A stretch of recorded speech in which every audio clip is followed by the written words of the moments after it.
청취자 여러분 안녕하세요. 책과 영화 생활의 동반자 최경사입니다. 장마로 수해가 크고요. 그 사이사이로 폭염 또한 이어지고 있는데요. 최경사단 여러분은 어떻게 지내고 계신지요? 녹음하고 있는 지금 일요일 오전 10시도 비가 주룩주룩 내리고 있네요. 저는 가급적이면 에어컨 없이 여름을 지내보려고 하는데 과연 앞으로도 그게 가능한 일이 될지 해가 거듭될수록 두려운 마음이 드는 요즘입니다. 뜨거운 여름 시장에 본격적으로 진입하는 길목에서, 여기서 여름 시장은 영화 시장을 말하는 겁니다. 최경사 188회 출발합니다.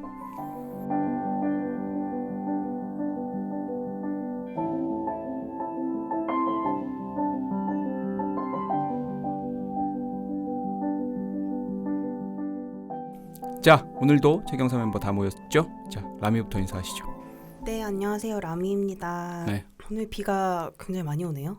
어저께 길에, 아마 네. 밤부터 왔나? 오는 길에 좀 뭐랄까 좀 울적하더라고요. 비 오니까. 그 어제부터 단톡방에서 울적하다는. 그래요? 금요일이었나? 금요일이었나? 그래요? 왜 그랬지? 뭐 좀 스트레스 받는다고 그러지 않았어요? 그랬나요? 아무도 기억하지 못하는데.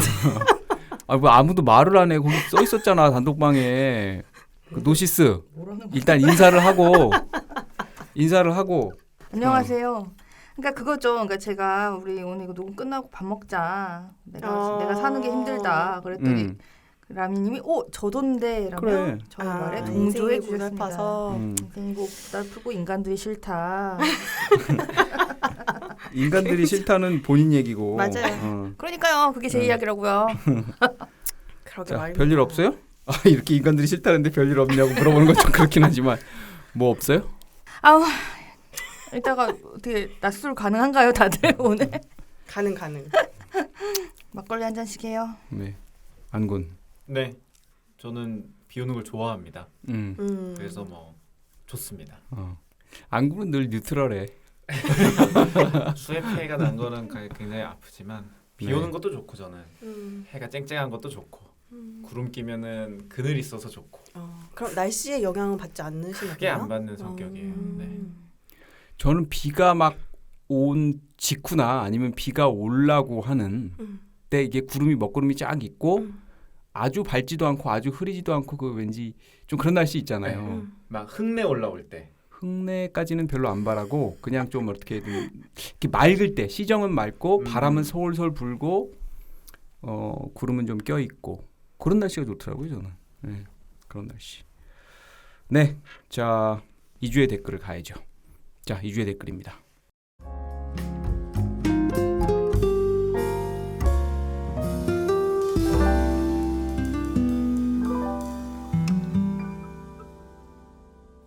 네, 가장 먼저 우울한 파워파워님께서 달아주셨는데요. 영화관은 가지 않고 90분 동안 최경사를 통해서 영화를 듣고 상상하면 그 회차에 영화를 본 것 같았는데 이번 애스테로이드 시티는 도저히 정리가 안 되네요. 어려운 영화, 잠 오는 영화만 기억에 남습니다. 그래서 이번 회차는 여러 번 들어봐요. 그리고 문리버는 정말 아무 뜻 없어요. 그냥 책방 그분 생각하시는 것 같아서 그분 네. 책방 그분이 뭐예요? 맞네. 저기 저 밑에서 책방 하시는 분 계시잖아요.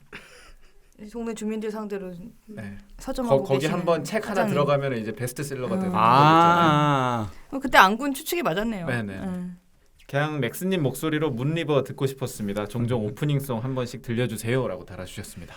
오늘 뭐 문리버는 좀 어울리는 날씨긴 하네요. 음원이 있어야 되는데 말이야. 네. 아 진짜 그럴 생각이 있으시네요. 음원만 후에 막 있었으면. 앨범도 내시는 거 아니에요? 네, 그 애스테로이드 시티는 그 라미 줄거리 들으면 대충 이해를 하셨을 것 같긴 한데 어려운 영화죠. 네. 근데 저도 다시 들어보니까 약간 조금 우리 다른 녹음 때랑 다르게 조금 겉돌긴 하더라고요. 저희가 다 감을 못 잡은 상태라는 느낌이 좀 들긴 했어요. 죄송해요. 네.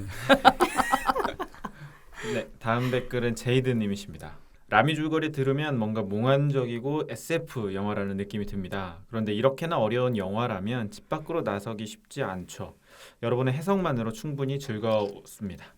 액자식 구성으로 리뷰 풀어나가는 것도 색다릅니다. 그리고 안군이 일본 여행기도 감성적이고 좋았어요. 쓸모를 굳이 찾지 않는 책 구입도 공감이 돼요 라고 달아주셨어요. 감사합니다. 제이드님은 이해하시 보면 이해하실 수 있을 것 같은데. 네. 아 맞아요. 영어로 보신다면. 네. 안 보실 것 같네요. 근데. 다음 댓글은 하얀 레떼님이십니다. 보이즈 어프레이드까진 동네 영화관에서 걸어주는데 에스테로이드 시티는 보러 가기가 요원하네요. 특유의 색감이 좋아서 책도 전시도 좋아하는데 영화관에서 볼 수 없어서 아쉬운 마음을 이번 방송으로 달래봅니다. 조금 더 지나면 극장 가기가 더 어려워질 것 같아 보이즈 어프레이드, 미션 임파서블을 포함해 5편의 영화를 몰아서 봤는데 갈수록 집중력도 떨어지고 내용도 머리에 덜 들어오는 게 맥스님의 애환을 간접 체험했습니다. 올해 최고로 기다린 듄까진 영화관에서 볼 수 있어야 할 텐데 걱정입니다 라고 달아주셨어요. 네. 듀는 지금 예고편이 아마 2번째 예고편까지 나왔고 멋있더라고요. 여전히 뭐 굉장히 그 한스 짐머의 음악과 그다음에 스케일과 이런 게 기대가 되죠. 11월인가 개봉하는가 그렇습니다. 근데 그때 왜 못 보실 것처럼 말씀을 하시는지 모르겠네. 그냥 영화관에서 계속 이제 영화 보는 게 힘드시니까 그때까지 잘 버텨줘야 한다 이런 의미이실까요? 응원하겠습니다. 그때가 잘 버티셔서 듀를 꼭 보시기 바랍니다. 그리고 이제 팟빵에 책책북북님께서 댓글 달아주셨는데요. 역시 에스테로이드 시티 갈 줄 알았습니다. 근래에 픽이 통한 영화가 가오갤 3 하나밖에 없었는데요. 웨스 앤더슨은 최경서에서 꼭 다루실 거라 예상했어요. 그저께 조조로 마음껏 즐기고 나왔는데 뭔가 설명이 마려워서 이것저것 찾아보려다가 최경사 기다려보자 하고 꾹 참았습니다. 빨리 방송 듣고 싶네요. 근데 방송을 듣고 댓글을 안 달아주신 걸로 보면 만족스럽지 못하셨나 봐요. 실망하고 거듭 죄송합니다. 저는 당기는 영화가 없어서 집에서 애프터선과 트라이얼 오브 더 시카고 7을 봤습니다. 둘 다 너무 좋았어요. 애프터선은 여운이 길게 남는데요. 이 묵직함이 뭔지 설명할 수 없어서 많이 어려웠습니다. 하지만 애써 찾아서 보려는 노력은 안 하려고요. 딸아이가 찍어대는 사진과 영상을 쓸모없다고 지워버리지 말자는 교훈 하나 남겨갑니다. 트라이얼 오브 더 시카고 7은 너무 취향 저격이었는데요. 엔딩 크레딧에서 아론 소킨을 확인하고 무릎을 쳤습니다. 보는 내내 우리나라 현실이 떠올라서 정말 고구마였어요. 그 정도로 잘 만들었고요. 모든 분들께 강추합니다. 매번 방송 잘 듣고 있습니다. 지난 무댓글 사태 때 많이 미안했는데요. 댓글이 또 쏟아지는 것 같아서 한 텀 기다렸습니다. 워낙에 붐비는 걸 싫어해서요. 라민님 쾌차 기원합니다. 이미 쾌차하셨죠? 네네네 괜찮습니다. 감사합니다. 모두 3분기도 잘 살아보자고요 라고 달아주셨습니다. 네. 애프터선은 우리가 다뤘어도 좀 좋을 영화인데 글쎄요. 여기 다 안 봤죠? 저 봤어요. 봤어요? 네. 뭐 VOD로 봤어요? 아니 나왔던데. 극장에서? 아니요. VOD로? 올라왔어요. 올라왔던데. 그게 이제 아버지와 딸과의 관계를 그린 영화인데 이제 딸이 다 커서 그 30살의 젊은 아버지는 무슨 생각으로 나를 데리고 여행을 과연 했을까? 근데 아버지는 또 우울증에 빠진 아버지고 그래서 할 얘기가 많았을 텐데 그걸 못했네. 예, 못했고 트라이얼 오브 더 시카고 7은 정말 아론 소킨 좋은지 모르겠지만 재밌는 영화죠. 네, 아론 소킨이 쓴 걸 모르고 보셨다 마지막에 확인하셨으면 진짜 놀라셨겠어요. 재밌었겠다는 생각 드네요. 저도 그 영화 2번 봤고 아마 각본도 대략 구해놔서 뭐 부분적으로는 본 것 같은데 어쨌든 재밌는 영화입니다. The Trial of the Chicago 7 넷플릭스에 있습니다. 네, 여기까지입니다. 뭐 하나 더 있었던 것 같은데? 저희가 유튜브도 운영하고 있는데 저번 에피소드에 댓글 하나 달아주셨습니다. 래핑맨 77님이신데요. 아버지의 해방일지를 읽고 너무 좋아서 관련 영상을 찾아보다가 우연히 최경사가 다시 시작한 것을 알고 못 들은 방송 중에 관심 있는 것만 최근에 역주행을 완료했습니다. 와, 이제 또 발견하신 분도 계시네요. 네. 와, 진짜 오래됐는데. 네. 유튜브 영상 댓글과 조회수가 적은 것 같아 이곳에 댓글을 남겨요. 그랜드 부다페스트 호텔도 졸면서 봤고 다들 좋다는데 전 별로였어요. 들어보니 이 영화 도전도 불가능해 보이네요 라고 에스테로이드 시티 에피소드에 달아주셨습니다. 네. 그랜드 부다페스트 호텔 졸면서 보셨으면 이거 안 보시는 게 나아요. 네, 유튜브에 또 댓글 남겨주시고 오랜만에 또 찾아주셔서 감사합니다. 근데 유튜브 조회수가 종종 나와요. 그러니까. 네. 저희가 지금 이번 에피소드는 지난 회차보다 조금 올라갔어요. 그래서 9,557회 팟빵만 말씀드리는 겁니다. 예, 팟빵 올라갔고 1위는 뭐 당연히 에스트로이드 시티인데 스펜서가 2위로 올라왔더라고요. 1000몇 회가 되어서 스펜서가 또 무슨 이슈가 있나 이렇게 이런 거 보면 좀 궁금해집니다.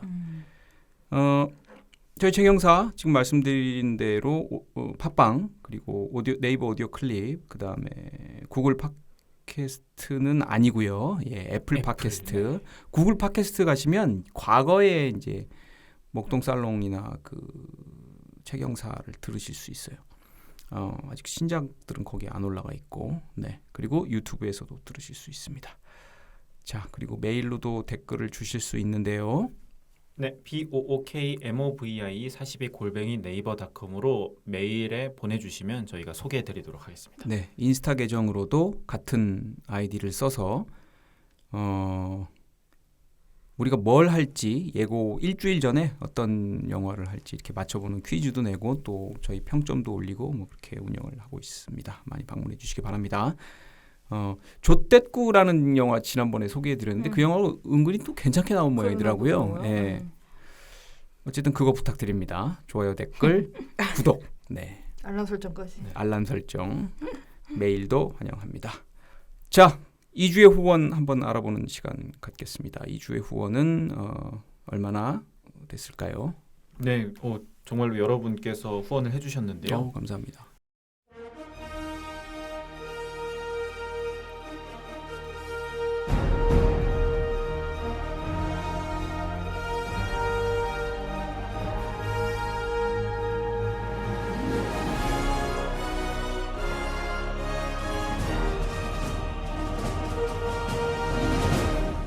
먼저 지난 에피소드와 지지난 에피소드의 이 정치적 발언과 연계된 후원인 것 같은데요. 네. 아마 책북님이신 것 같아요. 시네타운 19 추모라고 보내주셨어요. 저희가 대체할 수 있다라고 생각을 하시는 걸까요? 3만 원 그게 아니라 후원해주셨습니다. 시네타운 19는 그냥 이제 더 이상 하지 말고 네. 더 이상 여기서 그걸로 끝내라 뭐 이런 의미인가요? 추모한다 이제. 근데 타이밍상 뭔가 이런 정치적 발언과 뭔가 네. 연계가 되지 않을까라는 생각이 네. 들어요. 근데 3만 원이나 해주셨어요? 네. 그러니까 정치적 발언이 음. 이런 또 좋은 효과가 효과가 있네요. 특정 지지층으로 가는 거야?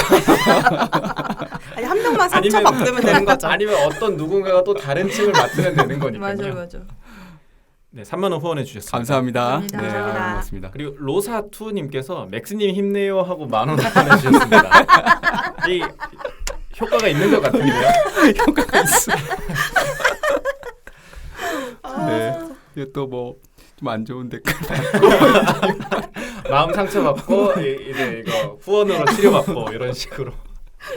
고맙습니다. 네, 그리고 스위드님께서 10,000원 후원해 주셨습니다. 감사합니다. 파오파워님께서 7,777원 후원해 주셨습니다. 네, 파워파워님 진짜를 좋아하시는. 네. 그리고 임파서블 육아포스님께서 18,800원 후원해 주셨습니다. 감사합니다. 감사합니다. 네. 여기까지입니다. 네, 육아에 도움이 좀 되시라고 제가 그 포크 스푼 세트 선물로 보내드리겠습니다. 일본에서 사갖고. 자, 2주의 후원이었습니다. 계좌번호 불러주시죠. 네, 저희 후원 계좌는 카카오뱅크 3333-203435-766입니다. 네, 자, 저희 기다리는 두 번째 코너죠. 저희 멤버들이 2주 동안 읽은 책 그리고 본 영화 소개해드리는 2주의 책영생활입니다.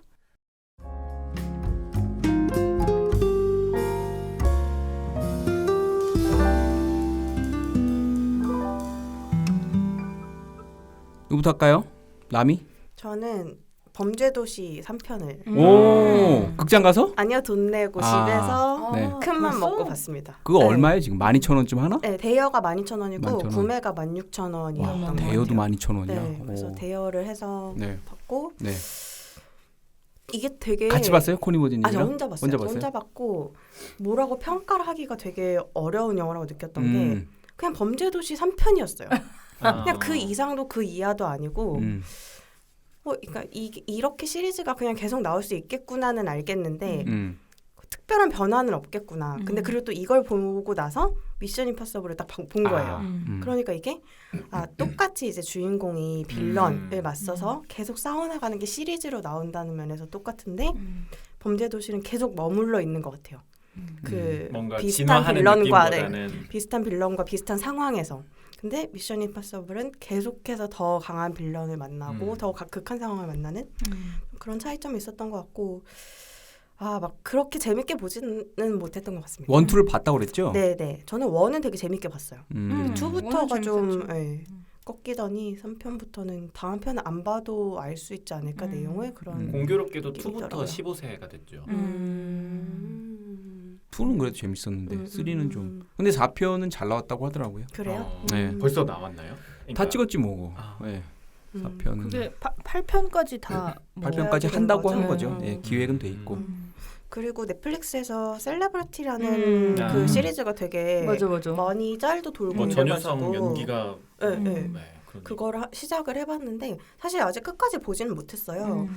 근데 뭐랄까 약간 현실이랑 동떨어진 느낌이 좀 있어가지고 오글거리는 순간도 좀 많고 그 유명한 짤 있잖아요. 그 구두 벗는 구두 벗는 짤? 구두 벗겨주는 네. 다는 거. 재벌이 이렇게 맞아요. 가는 걸어가는데 길에 뒤에서 그걸 또 긴장감 있게 편집을 해가지고 너무 웃기더라고요. 아, 봤어요, 한 분도? 아니요, 그 짤만 봤습니다. 근데 짤로 봐도 충분하지 않을까 생각도 듭니다. 그 추천은 아니에요. 이건 아쉽게도. 저는 그렇게 봤습니다. 좀 몇 개 없네요. 평소에 비하면. 네. 네네네. 네, 바빴나 봐요. 자, 한군. 저 많이 없습니다. 스파이더맨 그 2를 보려고 1을 다시 봤는데 다시 보려니까 다 내려갔어요. 어느새.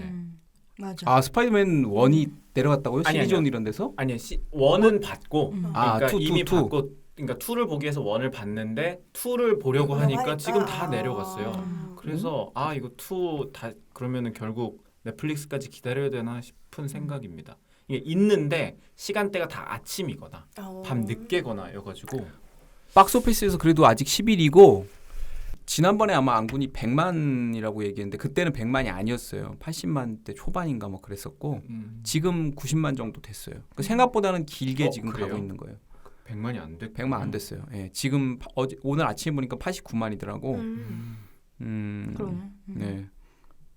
그게 지금 볼 수 있는 데가 별로 없구나. 네. 그렇군요. 게다가 이미 뭐 스포 아닌 스포 이게 후속 3까지 이어지는 엔딩이라면서요. 그렇다고 하더라고. 그래가지고 봐야겠다 싶은 마음에 부랴부랴 1을 다시 본 거였는데 못 봤습니다. 자, 못 받은 건 다 얘기했고 이제 본 거 얘기.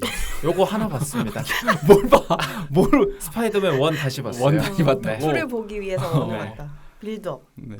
뉴 유니버스를 다시 봤단 네. 말이죠. 네. 자, 노시스는 뭐? 저는 뭐 아주 시간 때우기처럼 장화시는 고양이 끝내주는 모험 이거 넷플릭스에 가장 올라왔길래, 최근에 나온 거? 예. 아주 재밌게 봤어요. 그냥 막 기대가 많지 않아서였던 것 같고요. 그 애들이 무섭다고 울었다는 얘기가 있는데 무엇이 무서웠을까? 거기 뭐 귀신이 죽음이 따라다니잖아요. 그것 때문에 아니 근데 요즘에는 그런 저번에도 우리가 한참 그 이거 갖고 얘기했는데 뭐 무섭다. 그 인어공주 때도 그런 게 많이 나왔었고 하여튼 그런 게 많은 것 같아. 근데 또 요새 엘리멘탈 완전 역주행으로 지금 거의 500만 다 된 거 알아요? 엘리멘탈이? 지금 우리나라는 픽사 중에서 1등을 넘보고 있잖아요. 인사이드 아웃을 네. 거의 지금 넘어갈 우리나라에서만 그렇다던데? 네. 거의 우리나라가 그렇고 어쨌든 이거 손익분기점도 못 넘어갈 것 같아가지고 그 피터손이라고 한국계 감독이잖아요. 네네. 그래서 좀 뭐 이렇게 같은 한민족으로서 좀 걱정이 된다 이렇게 했는데 어쨌든 전체적으로 그로스는 넘을 것 같긴 해요. 이렇게 됐으면 한국에서 500만 하고 뭐 이런 미국에서도 뭐 거의 똔똔으로 가고 있는 거예요. 악귀 뭐 매주 보고 있고요.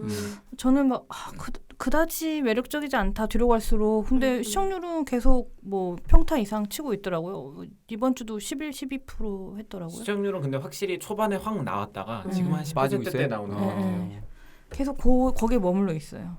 그리고 이거는 영화 뭐 이런 건 아닌데 우리가 OTT로 넓혀서 이야기를 해보자면 제가 그 티빙 오리지널로 그 마녀사냥 다시 하고 있잖아요. 그거 몰아서 봤는데 그것도 재밌더라고요.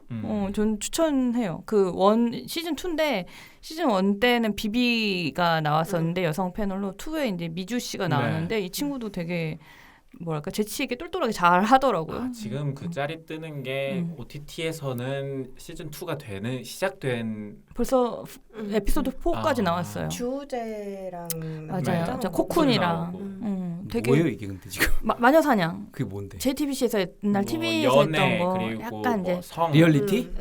성에 대한 조금 상담. 개방적인 이제 대화를 하는 건데 그러니까 리얼리티 프로그램? 그냥 앉아서 토크쇼? 토크예요. 네. 토크쇼. 근데 이게 이제 시즌 1 때는 이제 진짜 시즌 제 들어가기 전에 오리지널은 JTBC에서 2010년대 초반에 했었고 그때 이제 TV 매체에서 담을 수 없는 이야기를 이제 티빙으로 오면서 더 직접적으로 하기 시작했는데 되게 계속 발전하는 느낌이에요. 재밌는 것 같아요. 전 추천합니다. 안구는 짤을 어디서 봐요? 인터넷에서 보죠. 인스타? 요즘에 인스타에 인스타 엄청 떠요. 관련 어. 게시물이 너무 많이 떠요. 쇼츠 같은 것도 많이 이미 뜨고. 인스타가 예전 페이스북 느낌이 됐고 페북은 완전 죽었죠. 페북은 지금. 이제 죽었고. 네. 그래서 가끔 인스타 들어가기 겁나는 게 뭐 안 본 게 있잖아요. 근데 인스타에서 뭐가 짤이 재밌을 것 같아서 보면 영화 일부거나 음. 막 뭐 드라마 일부거나 이래서 저도 모르게 스포당하는 경우가 있어요. 맞아요. OTT 내용들 다 그냥 이미지로 정리해서 올라오는 것도 많고 스레드는 써봤어요? 저는 아직 안 하고 있어요. 저는 저거 뭐죠? 뉴스레터 스레드 채널 만들어서 운영하고 있습니다. 다른 데도 뭐 하나요? 뭐 스레드 회사 전체적으로 뭐 그건 아니고 스프는 한 번 만들었는데 한 번 해보는 정도? 뭔가 뭐 푸시해서 하는 느낌은 아니고. 네. 근데 스레드가 확 딱 처음에 만들어졌을 때 확 올라갔다가 지금 벌써 빠지고 있대요. 아 그래요? 네, 그래서 그쪽에서도 그러니까 메타 쪽에서도 뭐 기사로 본 거로는 여러 가지 기능을 추가할 예정이라고 합니다. 뭐 DM이나 뭐 추가적으로 요구하는 사항들이 있는데 그런 거 빨리빨리 업데이트 해주겠다. 뭐 그런 기사를 본 기억이 납니다. 작년에 뭐였어요? 그 작년이야 재작년이야? 그 오디오. 클럽하우스. 그것도 한번 뭐 난리가 났다가 그냥 네. 쭉 빠지는. 진짜 무서운 세상이야.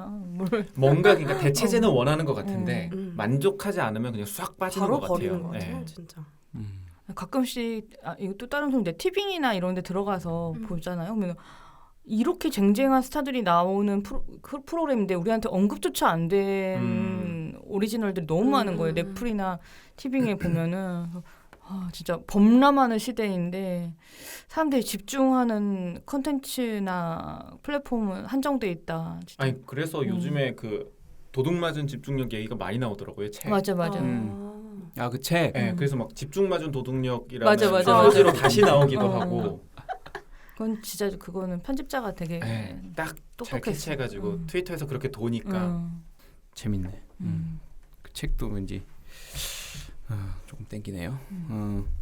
자 저는 한국 영화 개봉하는 거 빅4 중에 2편을 미리 봤는데요. 비공식 작전하고 밀수를 봤고 나머지 2개를 더 해야죠. 더문하고 그다음에 콘크리트 유토피아. 개인적으로 제일 그냥 흥미를 가지고 있는 건 콘크리트 유토피아인데 뚜껑을 열어보니까 제가 갖고 있는 그냥 기본적인 선입견이 다 부서지고 있어가지고 뭐라고 예측을 못 드리겠어요. 둘 중에는 뭐가 좋으셨나요? 원래 저는 재미로 치면 비공식 작전이 되게 재밌겠다. 제일 재밌겠다라고 했는데 워낙 하정우를 좋아하기도 하고 주지훈이랑 뭐 감독도 김성훈이고 그러니까 그리고 이 호흡을 많이 저기서 맞췄잖아요. 그 뭐야 신과 함께 그래서 맞췄는데 생각보다 밀수가 더 재밌네. 밀수는 사실 기대가 없었어요. 그 뭐 뻔하지 않을까 이렇게 생각했는데 밀수가 재밌는 이유 중에 하나가 OST 그러니까 음악을 굉장히 잘 썼어. 선곡인데 장기하가 잘한 게 아니라 유승환이 잘했더라고 보니까 감독이 미리 선곡을 거의 해놓고 들어갔어. 그러니까 장기하가 연주를 한 것도 장기하가 음악 감독으로 나오긴 하는데 제가 뭐 대놓고 얘기는 안 하지만 제 느낌으로는 그냥 유승환이 거의 많이 골랐다. 그게 뭐 그 기존에 있던 노래를 있던 노래예요. 다시 부르나요? 그러니까 다시 부르는 것도 있는데 그냥 쓰기도 해요. 그 시대상을 그러니까 시대 느낌을 살리기 70년대, 80년대 맞아요. 음악인데 이제 처음 오프닝이 이제 이건 스포가 될라나? 스포는 아닌 것 같아. 이미 장기 얘기가 많이 나와서 최현이라고 가수 있어요. 영화와도 관련이 있죠. 카사블랑카를 워낙 또 잘 불렀기 때문에 이거 다음에 만약에 하게 되면 카사블랑카를 한번 부르면 되긴 하는데 갑자기 왜 급발진하시죠? 무대를 다 짜놓으셨어 지금. 그래서 최현의 앵두로 딱 시작하는데 이게 완전히 그 시절의 느낌을 아는 사람들은 너무 재밌을 것 같은데 젊은 세대한테는 이게 음악이 어떻게 다가갈지는 전 잘 모르겠어요. 그러고 보면 장기하 씨는 범죄와의 전쟁 때도 음악을 했었어요? 그죠? 그 OST가 풍문으로 들었어를 풍문으로 들었어. 약간 그런 느낌이라고 보면 될 것 같아. 그때 딱 그 노래 들으면 갑자기 내가 기억하지도 못한 시대상이 막 시대가 막 추억되듯이. 그치. 약간 노래들이 이제 그런 느낌인데 조금 부정적으로 본다면 이게 음악이 너무 뭔가 막 그 영화 자체보다 음악이 막 끌고 가는 느낌이 상당히 있어요 중간중간. 그래서 이렇게까지 음악을 그러니까 이런 거는 음악 감독이 정통 영화 음악 감독이 했더라면 사실 다 오리지널 스코어를 넣고 싶어 하잖아요. 그렇죠, 막 그렇죠. 끌어와서 선곡을 그렇죠. 한다기보다는 그렇기 때문에 이건 감독의 영향이 컸고 감독 본인도 내가 이거는 음악 들으면서 썼다 이렇게 된 걸 봐선 선곡이 이미 돼 있던 곡들이 이제 맞는 것 같습니다. 제가 침착맨 유튜브를 굉장히 열심히 보는데 박정민 나왔잖아요. 거기에 최근에. 박정민 배우도 나오고 항상 나오고 박정민 배우는 그 장기하 그 가수가 왔었는데 그때 제 기억으로는 말씀하셨던 것처럼 감독이 이미 선곡 리스트를 가져오고 이 곡 형태로 나는 이 영화를 만들 테니까 이 중간중간에 연결할 수 있는 음악을 부탁드린다라는 식으로 작업을 했던 것 같습니다. 근데 잘못하면 이게 약간 뮤직비디오가 될 수도 있겠네요. 약간 그런 느낌이 조금 과하다. 음. 부정적으로 보면. 근데 뭐 저는 되게 재밌게 봤고. 배우들은 어때요? 김혜수 배우나 염정아 배우나? 배우가 그렇게 눈에 안 들어오나 보네. 워낙 많은 배우. 박정민이 잘해요. 그러니까요. 기사가 그런 게 뜬 것 같아요. 그 현장에서도 웃음이 나온 장면이 다 박정민이 나올 때 박정민의 대사와 뭐 이런 게 나올 때 박수도 나오고 뭐 웃음도 나오고 거기가 제일 컸던 것 같아요. 저는 그래서 그 아직 영화를 보지 않은 상태에서 캐스트만 보고도 박정민이라는 배우가 진짜 똘똘한 배우구나 했던 게 사실 이제 원톱으로 주연급인데도 지금 보면은 요 몇 번 이렇게 연속된 방식의 선택이 자기를 약간 서브 주인공 정도로 비중이나 이런 것들을 가져가는 느낌을 받는 거예요. 근데 욕심은 낼 법한데 이 친구는 계속 요 위치를 계속 가져가네 하는 생각을 하고 있었어요. 지금 찍는 전라는 그래도 공동 롤이라고 볼 수 있지 않을까요? 그 강동원이랑 같이 찍는. 그렇더라도 뭐랄까 지옥에서도 유아인한테 그 메인을 주듯이 이 친구는 좀 길게 보고 가네 이런 생각이 좀 들더라고요. 변산에서 투톱을 한번 했었어요. 그렇죠. 변산 에피소드를 들으면 맥스님의 랩을 들을 수 있습니다. 근데 만약에 그 친구가 내가 주인공 원톱으로 가겠다만 생각하면 이런 영화들은 자기가 들어갈 그 여지가 없어지는데 그런데 생각해 보면 유승환 감독 영화고 자기 각본도 안 보고 그냥 유승환 감독 영화라서 했다고 하더라고. 그러니까 그런 그리고 선택이 신기해. 그 뭐 조인성 제일 힘들었던 게 이제 조인성 원샷 뒤에 자기가 원샷을 붙으면 너무 힘들었다고 그러는데 근데 원톱으로 가기에는 조금 그러니까 연기나 뭐 이런 건 괜찮은데 뭐 지명도나 인지도나 뭐 여러 가지로 뭐 근데 다만 악에서 그렇죠. 구하소서에서도 그런 역할로 나온다든지 다만하게 나왔나? 나왔는지도 잘 모르겠네. 다 거기서 나오죠. 그걸로 나무조연상 워낙 이정재하고 이정재하고 누구야? 황정민. 네. 거기서 그걸로 나무조연상 다 탔잖아요. 그러니까 이 정도가 저는 그냥 박정민 배우가 지금은 괜찮을 것 정도, 같아요. 네. 요렇게 되게 그 약간 씬스틀러처럼 헤어질 결심에서도 그렇죠. 그 근데 정도 앞으로 느낌이 일종의 거장이라고 부르는 그 감독들이 조금 더 큰 롤을 주기 시작하지 않을까요? 그래서 저는 이 친구 욕심을 내려면 지금도 낼 수 있을 것 같은데 되게 이렇게 땅을 다진다는 느낌을 받아요. 이 배우는. 뭐 그럴 수도 있겠죠. 근데 대규모 상업 영화에서는 원톱으로 나서긴 좀 어려울 것 그럴 같고. 것 같아요. 아직까지는. 그리고 바비들 혹시 아직 안 봤어요. 안 봤어요? 볼 생각은 있습니다. 볼 것 같아서. 형이 막 그러더라고요. 유럽에서는 엄청 난리인데 흥행이 잘 되는데 국내에서는 생각보다 더 이 바비에 관련된 컨텍스트를 좀 알아야 재밌는 영화 같아요. 제가 보기에는. 근데 바비 콘텍스트가 없으면 이해가 좀 잠재력을 안 되나요? 발휘하게 되죠. 잠재력. 잠을 잘 수 있는 능력. 잠재력. 네. 그걸 좀 공부하고 하시면 좋을 것 같고 애프터 선은 아니지만 더 선이라고 그 휴 잭맨하고 그 오늘 다룰 미션 임파서블에 나왔던 바네사 커비가 나오는 화이트 위도우 역으로. 네네네 그 주연의 드라마거든요. 이제 아들이 우울증에 빠진 아들을 갖고 잘 나가는 변호사 아버지의 얘기인데 그냥 뭐 잔잔한 평작인 것 같습니다. 그다음에 제가 그 칼럼 뭐 하나 쓰다가 매그놀리아가 지금 탐 크루즈 기획전을 하고 있어요. 끝났나 보다. 매그놀리아를 정말 몇 년 만에 다시 봤냐? 10몇 년 만에 거의 20년 만에 다시 봤는데 역시 매그놀리아는 명작이더라고요. 저는 아직도 그 개구리비 떨어지는 그 장면은 저는 그게 맨 처음이라고 기억하고 있었는데 맨 마지막 마지막이더라고요. 맨 마지막에 개구리비가 떨어지고 거기서 탐 크루즈도 역시 픽업 아티스트 역을 정말 네. 진짜 잘. 산티나는 느낌. 산티. 연기를 너무 맨. 잘했던. 거기서 그 픽업 아티스트가 저도 사실은 잘 몰랐는데 일종의 이제 그런 거잖아요. 어떻게 여자를 꼬시는 수 네. 있는가? 여자 꼬시는 법 강사거든 거기서. 그래서 근데 발음도 되게 그런 식으로 해요. 그러니까 그러니까 맨 우먼 뭐 이런 게 많이 나오는데 맨 이렇게 하면 될 거야. 맨나 뭐 이런 식으로 이런 식으로 해서 이제 어떻게 여자를 꼬시는가를 탐 크루즈는 역시 그때 또 장발로 나오는데 잘합니다. 그리고 내가 진짜 볼 생각이 없었던 영화인데 궁금은 했던 영화 645 작년에 645를 근데 흥행을 했잖아요. 비행기를 타고 가면서 3분의 1을 보고 타고 오면서 3분의 1을 봤는데 재밌어. 역시 흥행을 한 이유가 있어. 동남아에서 뭐 어디서 맞아. 베트남인가 어디서 터져가지고. 네. 베트남은 가끔 우리나라 영화 뭐 7번 방의 기적이니 뭐 이런 것들이 식으로. 터져요. 네. 네. 우리 걸 그러니까 이 645를 리메이크했는데 리메이크. 리메이크한 영화가 그 지역에서 뭐 전체 1위를 했다는데 상업적으로 그러니까 아무도 안 봤죠? 볼 생각도 없고 645. 재밌다고는 들었어요, 저도. 근데 비행기에서 보면 재밌을 것 같네요.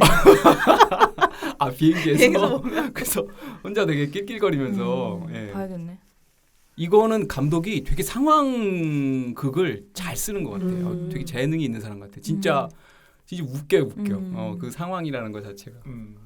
그 말도 안 되는 얘기잖아. 사실 로또가 그쵸. 남한 병사가 로또를 주워가지고 꿈에 부풀어있는데 이게 바람에 날려가지고 북한으로 가고 서로 반대로 인질로 잡혀가지고 가는데 상황 자체가 웃기고 재능이 있는 감독 같습니다. 이거는 그냥 심심풀이 땅콩으로 진지하게 접근하지 마시고 그냥 보면 좀 웃기게 볼 수 있는 거 같아요. 비행기 안에서 볼 영화. 비행기 안에서 최고의 딱 영화. 비행기 안에서 이 영화 보려면 비행기 타야겠네. 이 영화 보려고. 네, 여기까지였습니다. 자, 드디어 저희 기다리던 최경사의 선택 메인 코너로 가겠습니다. 책과 영화 사이에 책영사. 이미 이제 한 300만을 향해서 가고 있어서 많은 분들이 보셨어요. 근데 이제 초반에는 생각만큼은 아니네. 라는 이제 수치로 그렇게 나왔는데 모르죠. 작년 탑건도 이제 뒷심을 발휘해가지고 800만을 넘었기 때문에 어떻게 될지 모르겠어요. 예. 그래서 지금 세계 영화계에는 2명이 이끌어간다는 거 아니에요. 멱살 잡고 이끌어간다. 그 제임스 카메론과 탐 크루즈가 글로벌 박스 오피스는 멱살 잡고 끌고 가는 형국이고 한국은 마동석이 끌고 가고. 네. 자, 27년 역사의 미션 임파서블의 대단원을 장식할 시리즈 내 시리즈죠. 데드 레코닝의 파트 1이 저희 이번 최경사의 선택입니다. 작년에 사실 저희가 그 탑건 매버릭을 안 했습니다. 근데 아주 안 하지는 않고 헤어질 결심을 하면서 섞어서 했었어요. 섞어서. 그래서 얼마나 많은 얘기를 했는지 모르겠어요. 라미가 좀 말을 많이 했었던 한 20분 했어요. 짧게 했죠. 네. 드디어 이제 저희가 뭐 사실 탐 크루즈 영화를 하는 건 쉽지는 않을 것 같아요. 또 탐 크루즈가 선택을 이제는 과거처럼 뭐 이렇게 연기력 드라마 같은 거를 하지 않고 거의 이제 블록버스터 액션 배우로만 하고 있기 때문에 어떻게 보면 저희가 데드 레코닝 파트 1을 하면 파트 2를 또 하긴 어려울 거 아니에요. 왜요? 할 수 있죠. 할 수도 있나요? 네. 네. 맥스님의 생각이셨던 걸로. 알겠습니다. 왜냐면 저희가 이거 전편인 6편을 18년에 했어요. 했어요? 기억하시나요? 폴아웃을 했어요? 네. 그랬구나. 그때 남공님과 주디님이 계셨죠. 아주 예전입니다. 그렇군요. 그럼 또 할 수도 있겠네 진짜. 네. 어쨌든 보고 나니까 터명의 시간은 거꾸로 간다. 약간 이런 느낌입니다. 뭐 미션 임파서블을 따로 설명할 필요는 없을 것 같아요. 그러니까 뭐 영국의 007에 대항하는 미국의 대표적인 첩보 액션이죠. 그리고 똑같은 점도 많아요. 그 주제가가 되게 유명하다는 것. 근데 이제 미션 임파서블 같은 경우는 원래 TV 시리즈로 출발을 했기 때문에 TV 시리즈의 랄로 시프린이라는 작곡가가 작곡한 음악이죠. 근데 이 양반도 아카데미에 6번 후보로 올랐으나 한 번도 받지 못했습니다. 엔니오 모리코네도 6번을 올랐으나 한 번을 받았죠. 헤이트풀 에잇으로 받았어요. 그리고 또 뭐가 있을까요? 그 007이 MI6라는 첩보기관이라면 여기는 이제 IMF, 임파서블 미션 포스라는 첩보기관이 있고요. 톰 크루즈는 처음부터 지금까지 계속 제작자 및 주전 배우로 나오고 있고 그다음에 감독들도 되게 다 명장들이 이 시리즈를 맡았어요. 네. 첫 편은 이제 브라이언 드 팔마로 시작을 했고 5-3을 거쳐서 그다음에 누군가요? J.J. 에이브람스. J.J. 에이브람스가 하고 그다음부터가 맥커리가 계속하고 있나요? 브래드 버드가 4편을 했어요. 아, 브래드 버드를 잘 모르겠네. 그 애니메이션을 했었죠. 인크레더블이랑 라따뚜이. 아, 뭐 명장을 했던 감독이네요. 그 사람도. 네. 대충 요 정도 말씀드려도 될 것 같고 비하인드를 통해서 여러분께 더 재미있는 굉장히 흥미로운 그런 이야기들을 들려드리도록 하겠습니다. 일단 안군의 비하인드입니다. 콜라를 마시면서 해볼게요. 네.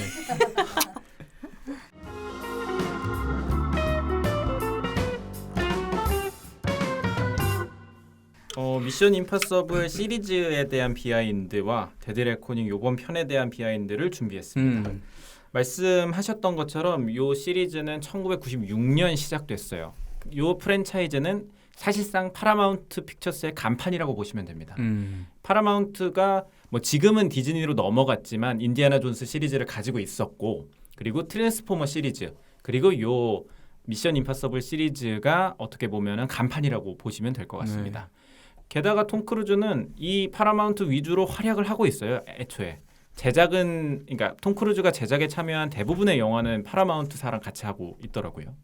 이게 중간에 어딘가를 한번 넘어갔다가 파라마운트로 다시 왔다고 얼핏 본 것 같은데 계속 처음부터 지금까지 파라마운트였나요? 네. 뭐 그거는 있죠. 그 J.J. 에이브람스가 사실 제작에도 계속 참여를 하다가 요번 편이 아마 그 배드 로봇이 빠졌을 겁니다. 여튼 뭐 그런 상황이고 말씀 주셨던 것처럼 5편까지는 톰 크루즈와 서로 다른 감독과의 만남으로 보는 재미가 있었어요. 물론 그것 때문에 이 미션 임파서블 프랜차이즈의 성격이 해친다라는 일각의 비판도 있었지만 가령 뭐 2편에 영웅 본색의 553이 나오면 그 미션 임파서블에는 비둘기가 등장하고 슬로우 모션이 나오고 네, 이런 식으로 그 감독의 스타일을 보는 재미가 있었다면 5편부터는 크리스토퍼 맥커리 감독과 쭉 하고 있죠. 5편의 감독인 크리스토퍼 맥커리는 뭐 이번 작품까지 그러니까 6편 파트 1, 파트 2까지 쭉 이어지고 있는데 사실 요 맥커리는 헐리우드 최고의 시나리오 닥터로 유명합니다. 시나리오 닥터라는 게 영화 촬영 전에 각본을 최종적으로 검토하는 사람이니까 얼마나 각본을 쓰고 검토하고 확인하는데 되게 뛰어나다라는 사람인지를 확인할 수 있는데 실제로 워낙 각본가로 명성을 떨쳤어요. 요 분의 가장 대표적인 각본이 유주얼 서스펙트입니다. 그러니까 브라이언 싱어 감독 작품의 각본을 많이 담당했어요. 이후에 뭐 작전명 발키리랑 뭐 잭 더 자이언트 킬러 이런 것들 다 같이 했죠. 각본했었죠. 톰 크루즈하고 발키리. 맞습니다. 예. 작전명 발키리에서 톰 크루즈와 만나고 그 이후부터는 톰 크루즈와 계속 작업을 하고 있어요. 사실상 실질적 감독 데뷔라고 할 수 있는 잭 리처도 톰 크루즈랑 같이 했고요. 엣지 오브 투마로우 각본도 썼고요. 그 망한 톰 크루즈의 영화 중 하나인 미라 요 각본도 미라. 맥커리가 주로 썼습니다. 근데 다 톰 크루즈에서 잘된 영화는 없네 보니까 흥행적으로. 탑건 매버릭 각본도 썼어요.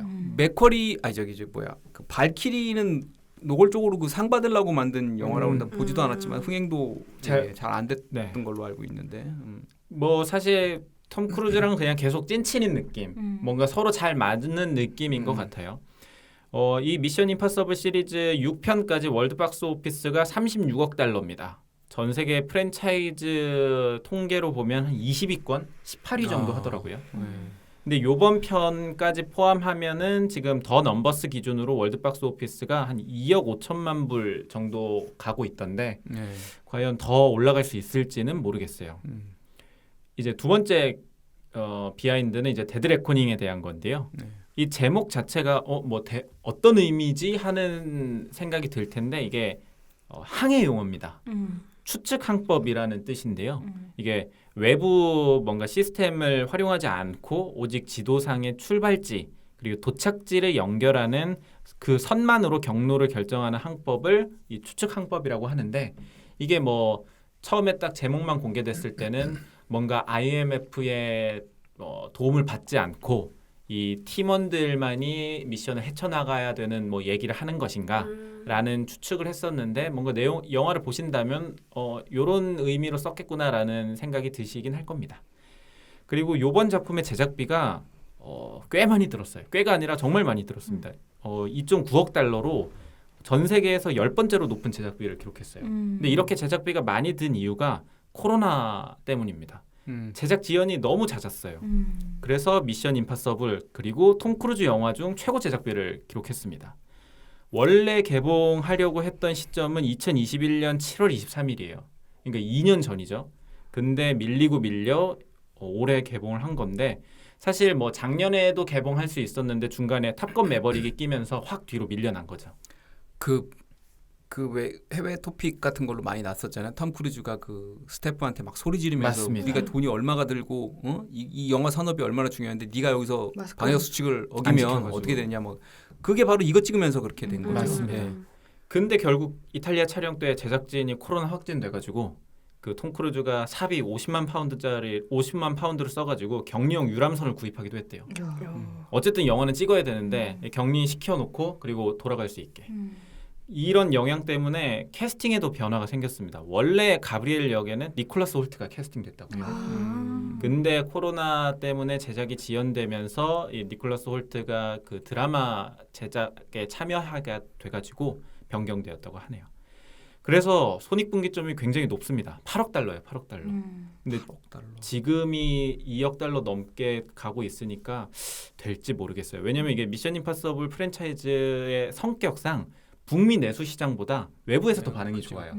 우리나라에서를 비롯하여 어쨌든 다른 박스 오피스에서 먹어줘야 되는데 일단 북미 반응이 시원찮고 파업 영향도 있고 뭐 바비나 오펜하이머와의 대결도 있어가지고 약간 조금 먹구름이 끼는 상태라는 얘기가 들리더라고요. 요새 그 소셜 미디어에서는 미국에서는 바벤하이머가 뜨더라고요. 오히려 맞습니다. 두 개 같이 개봉을 하면서 이미지를 막 이미지도 막 네. 등장하고 그러면서 약간 이 미션 임파서블 시리즈는 손해를 보는 게 아닐까 화제에서 그런 생각이 들고 보니까 미국 할리우드 영화에서 이제 히트를 했다는 걸치를 보통 이제 10억 달러를 기준으로 많이 하더라고요. 그렇게 되면 10억, 100억, 1000억, 조 뭐 1조 한 2천억 원, 3천억 원 되는 거잖아요. 지금 8억이 손익분기점이니까 와 근데 제작비가 3억 달러 정도인데 8억이 손익분기점이니까 P&A 비용, 그 마케팅 홍보만 사실은 순제작비보다 다 넘더라고요. 다 넘어.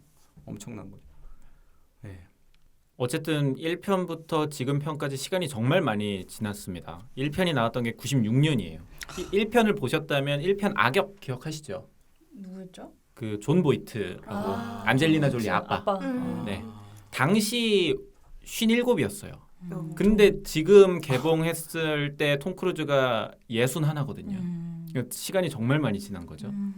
1편이 사실은 거의 밈에 가까운 시그너처 장면이 그 위에서 떨어져가지고 맞습니다. 땀방울이 사지를 달랑달랑 매달려 있는 그 장면이 비공식 작전에서 오마주를 합니다. 아 그래요? 네.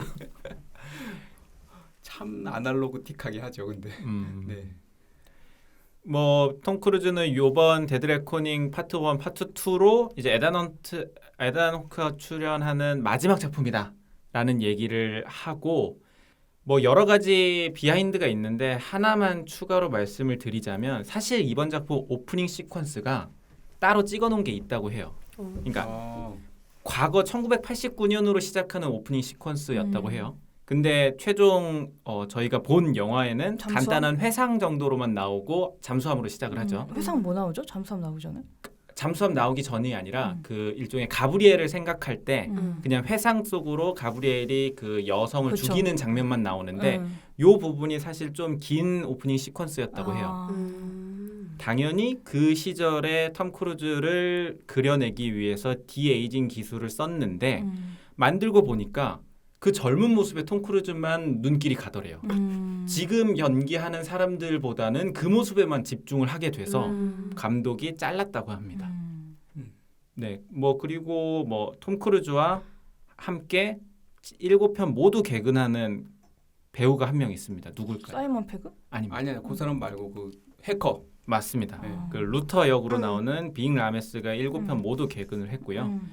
그리고 1편을 기억하시는 분이라면 당시에 IMF 국장으로 등장했던 유진 키트리지가 CIA 국장이 돼서 나타나죠.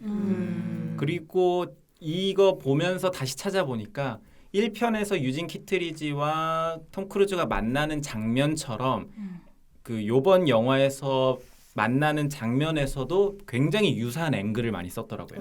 그러니까 수평으로 앵글을 두지 않고 덧치 앵글이라고 하나요? 이렇게 비뚤어진 앵글 샷을 이용하는 장면을 보신다면 예전 1편 기억도 날 것 같다는 생각이 듭니다. 여기까지입니다. 네, 잘 들었습니다. 그 알렉 볼드윈이 CIA 국장, IMF 국장으로 나왔었나? CIA 국장이었다가 CIA IMF 국장도 되죠. 네, 근데 이번에는 안 나오는 게 설명 없이 안 나오죠. 알렉 그때 볼드윈이 죽었잖아요. 네, 아, 죽었네. 저번 편에서 죽었죠. 아 그랬어? 알렉 볼드윈 죽었어? 그때 슬펐잖아. 그때. 아 맞아. 내가 좀 헷갈렸어. 그러니까 5편에서 알렉 볼드윈이 5편까지. CIA여가지고 약간 좀 상대적으로 IMF를 이렇게 좀 견제를 했다면 다시 맞아. IMF 국장이 돼가지고 이렇게 으쌰으쌰 해주려고 했는데 죽어버리죠. 맞아. 이번 편을 보시려면 사실은 뭐 앞에 걸 복습하실 필요는 없는데 5편이죠. 로그네이션 그다음에 네. 6편 폴아웃을 보시면 왜냐면 그 퍼거슨이니 뭐 이런 인물들이 바네사 커비가 그때부터 나오기 때문에 맞습니다. 그때부터 보시면 좋은데 이게 또, 엘사도 5편부터 나오죠. 네, 넷플릭스에서 또 영화가 개봉하니까 다 내려갔어요. 맞아요. 다 내려갔어. 없어요 지금. 티빙에서 봤나? 뭐 또 있던데. 그래요? 또 한 번에 볼 수 있긴 하던데. 아 그리고 이 트리비아인데 갑자기 생각났어요. 아까 비공식 작전 얘기했지만은 이번 편 데드 레코닝 파트 1에서 첫 오프닝 네. 얘기하면 생각났고 거기서 그 러시아인지 어디 함장 나오잖아요. 네. 그 배우가 비공식 작전에 나와요. 예. 비공식 작전에 상당히 외국인이 많이 나오거든요. 네. 그게 레바논에서 벌어지는 일이기 때문에 그 배우가 요 비공식 작전에 유명한 배우라고 하더라고요. 그 배우가 그쪽에서는. 네.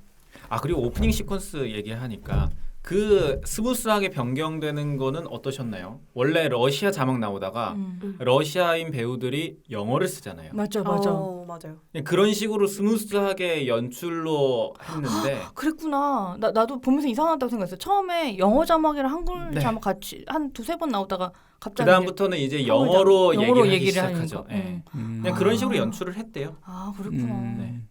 처음엔 러시아 말을 쓰다가 네. 그래서 자막이 나오죠. 영어 자막 같이 나오는 네. 거예요.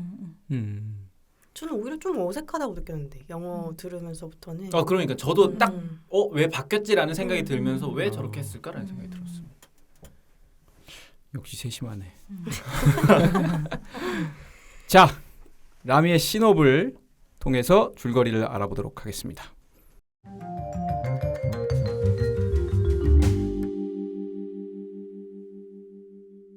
네.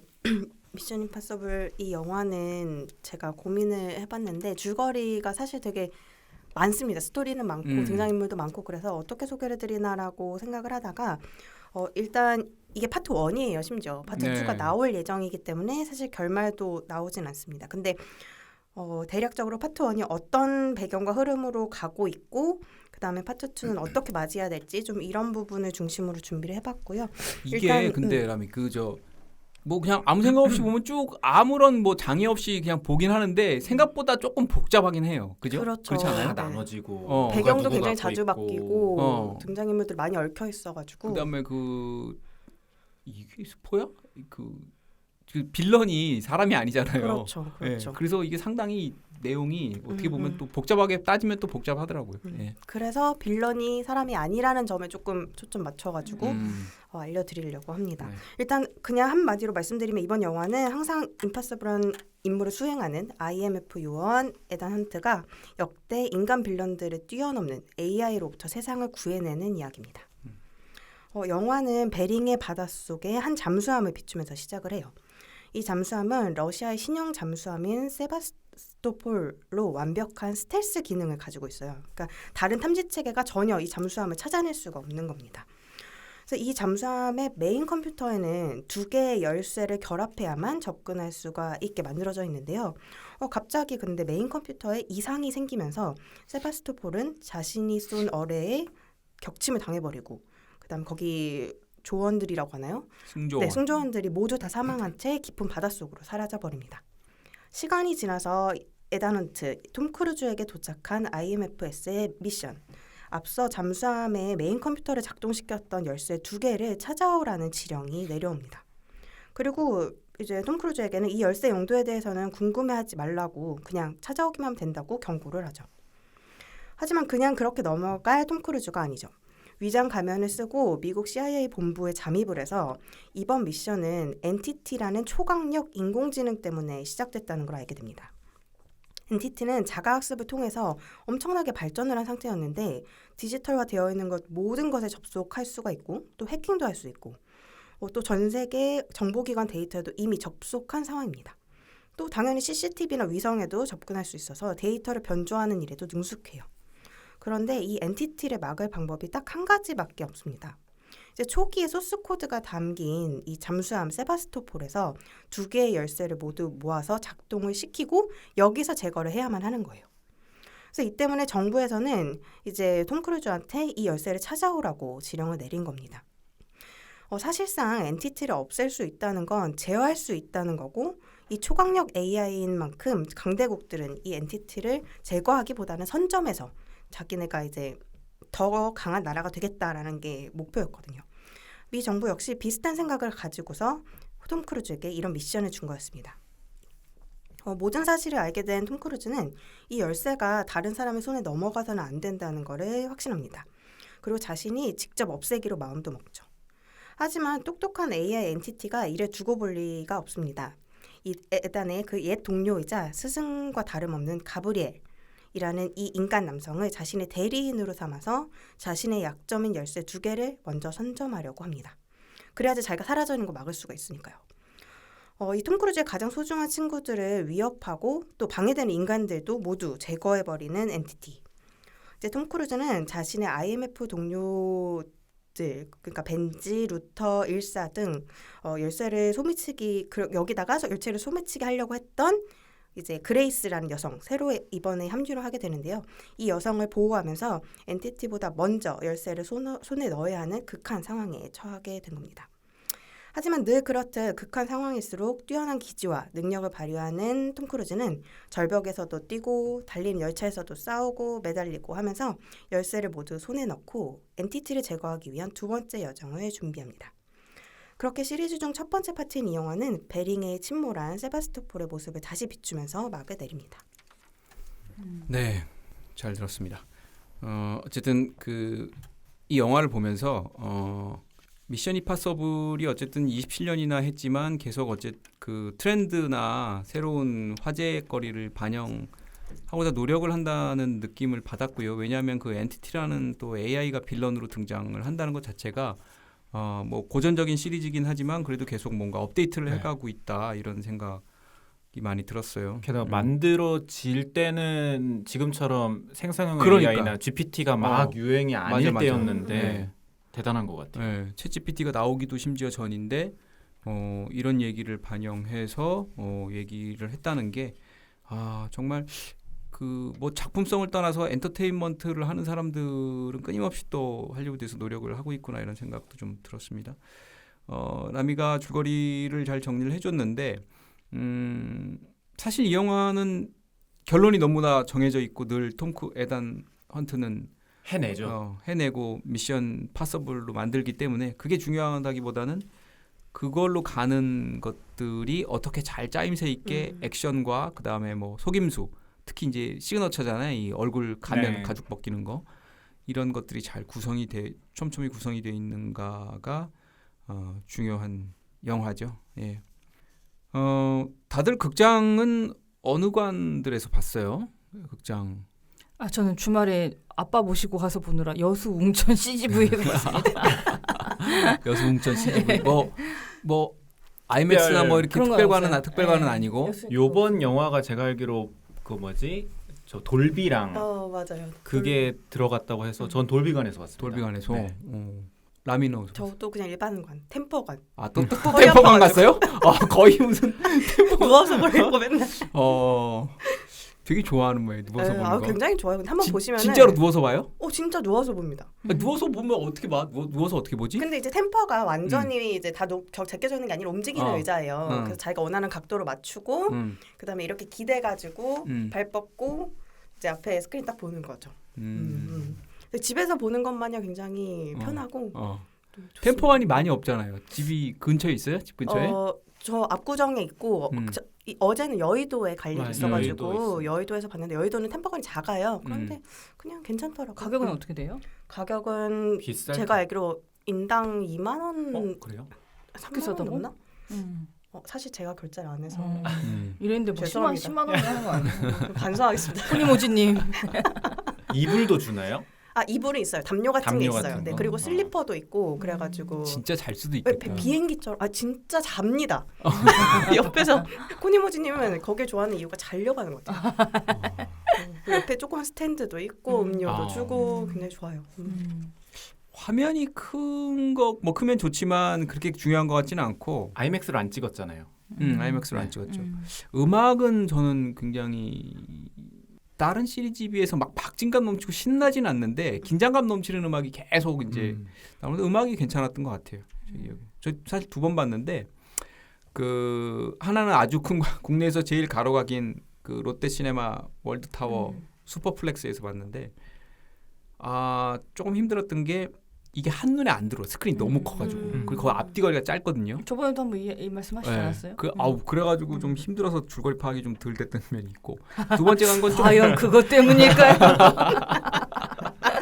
이렇게 빌드업을 하시다니. 관이 커서 스마트폰을 보세요.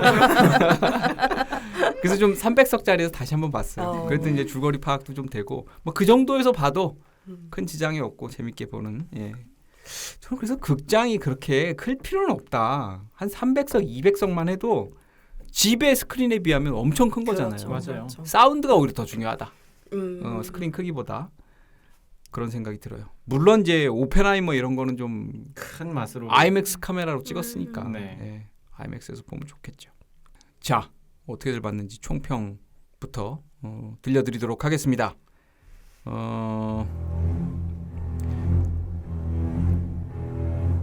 누가 할까요? 뭐가 굉장히 긴장됐다. 긴장됐어요. 되게 서스펜스가 있었다. 여기 편집에 음악 깔아주실래요? 딴 이러면서 이걸 가장 재밌게 봤어요. 라미가 누워서 본 감상부터 한번 들려보죠. 그리고 제가 또 어제 봤기 때문에 어제 맞아. 오후 시간에 봤기 때문에 네. 굉장히 최근에 봤고 네. 일단 누워서 보면 조금 안 좋은 점은요.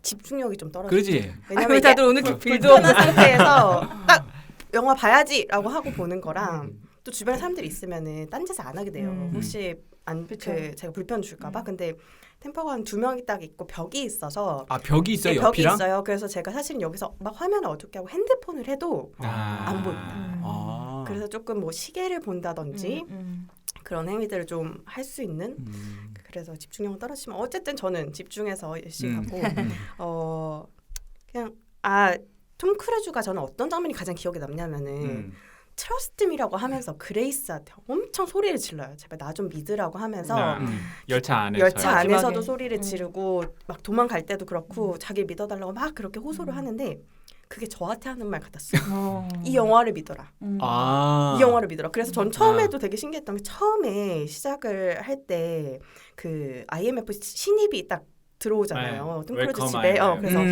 여기 온 거 잘했어. 너 선택 잘해서 탁월했던 거 이렇게 얘기를 해줘요. 그때부터 그래?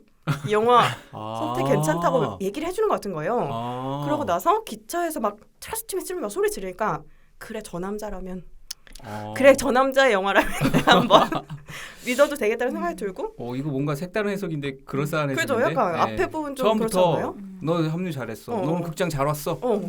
너 딴 생각하지 말고 나를 믿어. 집중해. 재밌어. 이거 재밌어. 이런.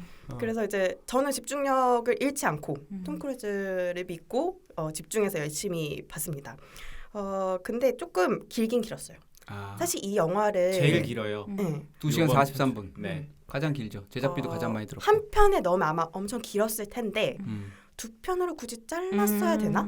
왜냐하면 조금 부연 설명하는 부분들이 많았던 거예요. 공항에서의 씬도 너무 재밌긴 했는데 좀 길었어요. 길었고 그레이스와의 만남이든 뭐 로마에 가서든 클럽에서의 장면이든 조금 더 함축적으로 보여줄 수 있는 장면도 있지 않았을까? 또는 그 로마에서 카체이싱 장면이 문 다 떨구고 이제 막 달려갈 때 재밌긴 재밌거든요. 근데 거기도 굉장히 길더라고요. 맞아요. 그, 전체적으로 다 추격사도 길다는 차도 느낌이- 피아트로 바꿨다가 막 엄청 여러 가지를 보여줬는데 재밌지만 길다는 느낌이 있었고 조금 백화점 더 쳐낼 백화점이요? 백화점. 그러니까 여러 가치 가지 시간 진짜 나갑니다. 믿으란 말이야. 자 이제 내가 오토바이 타고 뛴다. 믿어. 그래서 아마 저한테 계속 소리를 지른 것 같아요. 제가 약간 떠나려고 할 때쯤 막 소리 지르면서 잡은 거죠. 그래서 저는 약간 길다는 느낌은 맞다. 받긴 받았고요. 그리고 이제 빌런의 특성 때문에 조금 우려가 되는 지점도 있었는데 이제는 빌런이 인간이 아니라 AI가 되는 시대가 왔구나라는 것에 두려우면서도 그럼 앞으로 다른 시리즈는 나올 수가 있나? 이런 생각이 들더라고요. 그러니까 더 이상 이걸 뛰어넘을 빌런들이 나온다는 게 그리고 또 이제는 인간을 뛰어넘는 사람이 한 번 나왔잖아요. 다시 인간으로 돌아왔을 때 좀 약하게 느껴지지 않을까? 그리고 원래 이 미션 임파서블 시리즈는 빌런을 보는 재미가 있단 말이죠. 굉장히 악독해서. 근데 이번에 나오는 건 AI고 가브리엘이 이제 대신을 하잖아요. 저는 그 빌런은 좀 약하다. 가브리엘 역은 좀 약하다라는 그런 의견들이 생각이 많더라고요. 많이 어디 들었어요. 무슨 어디 신사 같은 약간 느낌의. 그래서 저는 안군이 이야기해준 것처럼 니콜라스 홀트가 만약 했다면 뭐 다른 지점이 있었을지 좀 더 색달랐을지 궁금해지는 그런 느낌이었습니다. 재밌었지만 글을 믿었지만 길긴 길었어요. 빌런 중에 폼 클레멘티에프는 어땠어요? 폼 클레멘티 F요? 네. 가오겔에서 저기 멘티스. 저 괜찮았는데 뭐랄까 조금 입체적이진 않다고 느꼈어요. 그러니까 결국엔 그 톰 크루즈가 살려줄 때 다 느낌 오시지 않았나요? 저 사람이 뭐 하겠다. 막판에 가서 톰 크루즈 한번 도와주겠다. 그러니까 그거를 위해서 만들어진 캐릭터인 것 같아서 엄청 신선하게 다가오질 않았던 것 같아요. 그 처음엔 전 누구 편인지 몰랐어요. 갑자기 왜 저 사람이 저렇게 차 타고 와가지고 막 폭주하는지 누구 편에서 저러는 건지를 모르니까 좀 그러니까 당혹스러웠죠. 순간순간에 뭐 배우 얘기 잠깐 하자면 순간순간의 연기는 그 표정이나 그 막 뭔가 쟤를 죽여버리고 말겠다는 그런 느낌 자체는 되게 그럴싸했는데 그게 너무 비장함이 자주 느껴지고 나와요. 그게 자주 나온 데다가 동기가 설명이 뚜렷하게 안 되는데 막 얼굴은 막 그냥 지금 라미 얘기 그대로예요. 왜 갑자기 나와가지고 저러나 약간 이런 느낌이라서 이건 연출의 문제 같아. 맞아요. 저도 그 카체이싱에서 계속 따라가면서 그쵸. 요분 얼굴이 중간중간에 다 나오는데 아니 그 죽이겠다는 마음은 알겠는데 너무 나 너 죽일 거야 막 이런 표정이 계속 나오니까 왜 이런 왜 느낌이 화가 나지? 들더라고요. 네. 그건 끝내 또 영화에서 설명도 안 돼요. 네. 그리고 그냥 가브리엘이랑 되게 무슨 그냥 관계지? 그냥 충성을 고용되는 다하는 건가? 그냥 그런 거죠. 가브리엘 수하였던 네. 걸로 생각하면 되는데. 근데 폼 클레멘티에프가 이번 영화에 되게 참여하고 싶어가지고 몇 개월 전부터 뭐 이 무술도 단련하고 뭐 그랬다고 해요. 그래서 뭐 근데 아마 2에도 더 나오지 않을까라는 생각이 듭니다. 살았나요? 마지막에 그 뭐지 아직 숨이 남아 있어요라는 맞아, 대사를 남겨둔 걸로 보아 제 음. 생각에는 2에서 조력자가 되지 않을까. 네. 그랬군요. 안구는 어떻게 봤어요? 저도 일단 재밌게 봤는데 길다는 느낌이 들었고요. 그러니까 모든 시퀀스가 조금 더 쳐낼 수 있었는데 조금 더 담백하게 갔으면 훨씬 더 저는 재밌게 보지 않았을까라는 생각이 들었고 저는 빌런이 참 좋았습니다. 가브리엘이 아니요. 그 AI가? 엔티티가 네. 엔티티가 굉장히 독특한 친구인 게 뭐냐면 컴퓨터인데 친구야?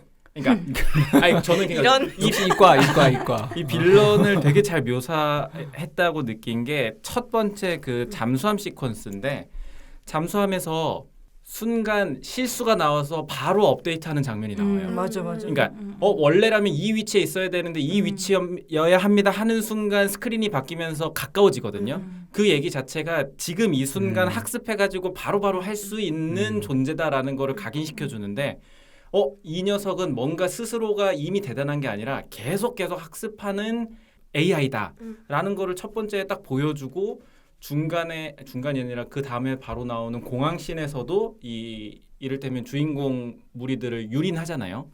그런 모습부터 너무 잘 묘사가 되었는데 역시나 저는 가브리엘의 액션이 별로예요. 그렇죠. 뭐 딱히 뭐 세 보이지 않아요. 그렇지. 가브리엘이 톰 크루즈가 말하는 나의 스승급이라는 게 저는 잘 모르겠어요. 막 그 어쨌든 엘사랑 싸우거나 그런 거 할 때도 되게 합을 잘 맞춘다는 느낌이지 저 사람이 굉장히 액션을 잘해가지고 우리 어느 누구도 범접할 수 없어. 힘으로 찔러 눌러서 스포가 되겠지만 엘사가 죽잖아요. 그 부분이 되게 잘 납득되는 이미지는 아니었어요. 그러면서 어쨌든 5, 6, 7을 함께 했던 엘사가 이렇게 그냥 사라진다고? 그래서 저는 사실 2편에서 엘사가 다시 나오지 않을까라는 생각을 하거든요. 많은 팬들이 그 얘기를 하더라고요. 왜냐하면 살아서 오지 않나. 5편에서부터 이렇게 같이 끌고 온 사실상 주인공격을 중간에 이렇게 없애고 그 다음에 나오는 그 톰 크루즈의 태도도 좀 이상해요. 바로 그레이스한테 너 나의 동료가 되라.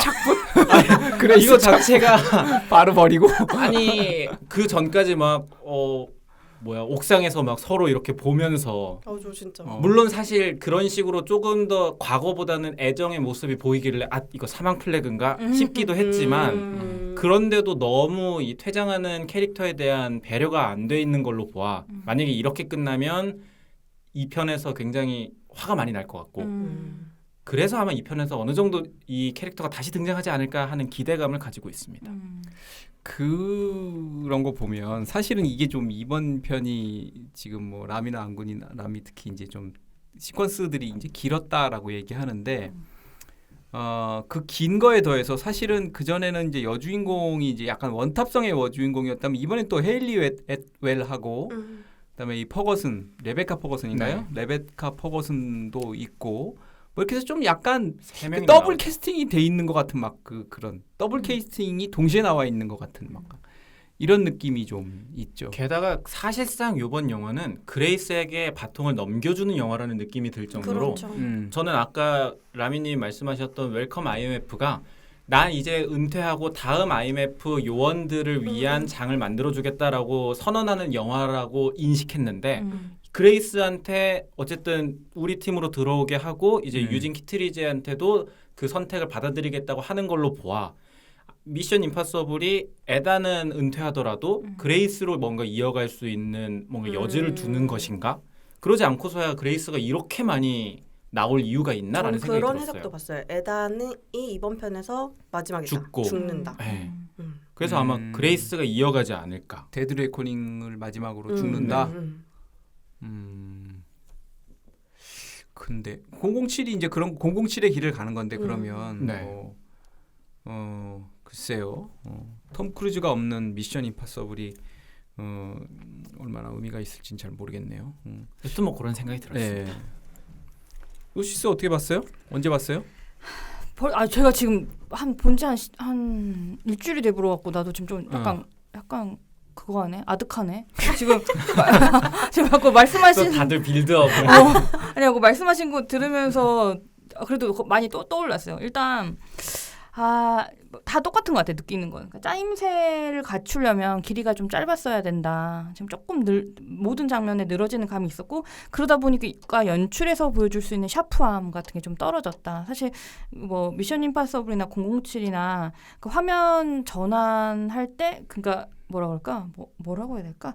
사실은 이런 거였어 이런 단서라든지 정보를 이렇게 툭툭 주고 갈 때 그걸 이렇게 받아 먹으면서 이제 관객들이 멋있어 그래 저거지 막 이렇게 가야 되는데 너무 하나하나 설명해주는 느낌들이 강했다.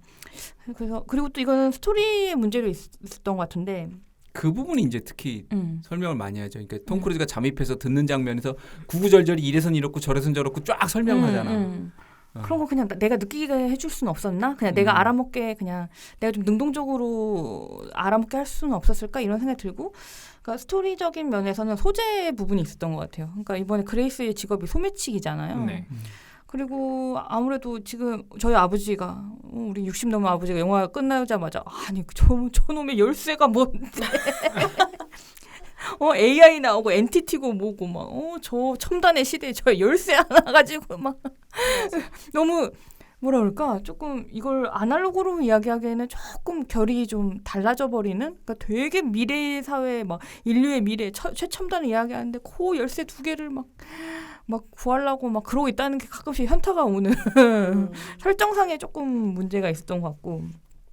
그러다 보니까 이 미션 임파서블에 기대하는 건 약간 첩보의 느낌인데, 이 소매치기라는 설정이라든지 열쇠를 구한다 막 이런 게 조금 뭐 어쩔 수 없이 태생적으로 약간 차원을 낮추는 설정이지 않았나 이런 생각도 들고요. 그다음에 또 제가 이제 미션 임파서블 좋아하는 것 중에 하나가 이 벤지와 루터라는 이 누구야, 에단의 이 절친들이 보여주는 티키타카의 부분들이 있는데, 요번엔 조금 요 재미가 덜했던 것 같아요. 이 친구들 역할도 좀 맞아요. 적었고, 근데 그거는 이제 말씀하신 것처럼 등장인물들이 조금 더 생기면서 분산이 되면서 일어났던 일인데, 그리고 또 이제 뭐 아주 뭐 멋있는 그 관광지들 뭐 베니스나 로마나 막 마지막에 노르웨이까지 막 눈을 즐겁게 하는 곳들이 나오긴 하는데, 딱히 그 지형이라든지 이런 걸 살려서 막 이렇게 막 액션이 간다는 느낌을 유기적으로 막 그런 느낌이 조금 덜했던 것 같은데, 이를테면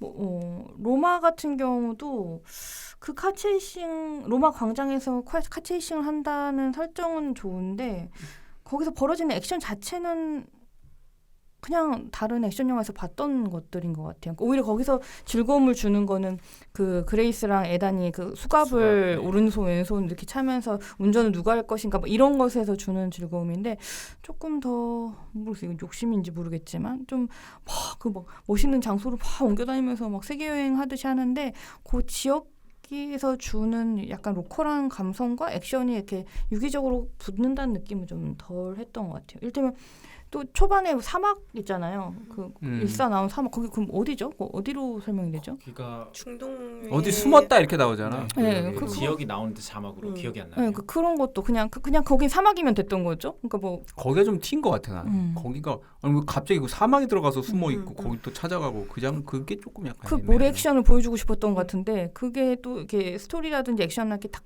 붙는다는 느낌을 받지 못하고, 그래서 조금 전반적으로 이렇게 띄엄띄엄하는 느낌들이 좀 있었다 이런 생각이 들었고, 또 무엇보다 에단의 그 톰 크루즈의 이전 시리즈 이전 미션 임파서블에서는 전 톰 크루즈가 되게 약간 재치도 있고 상황을 약간 리드한다는 느낌을 받았는데, 이번에는 스토리상 어쩔 수 없었던 것도 알겠지만 톰 크루즈가 좀 무력하다, 좀 계속 당하고 무력하다는 느낌이 좀 들었어요. 전반적으로. 그때 뭐라고 설명해야 될까? 되게 스마트하게 상황을 타게 하는 느낌보다는 조금 계속 어떤 이 미지에 보이지 않는 이 엔티티인가 무엇인가에 자꾸 이렇게 끌려가는 이런 느낌들이 제가 기존의 시리즈에서 받았던 즐거움하고는 조금 성격이 달랐던 것 같아요.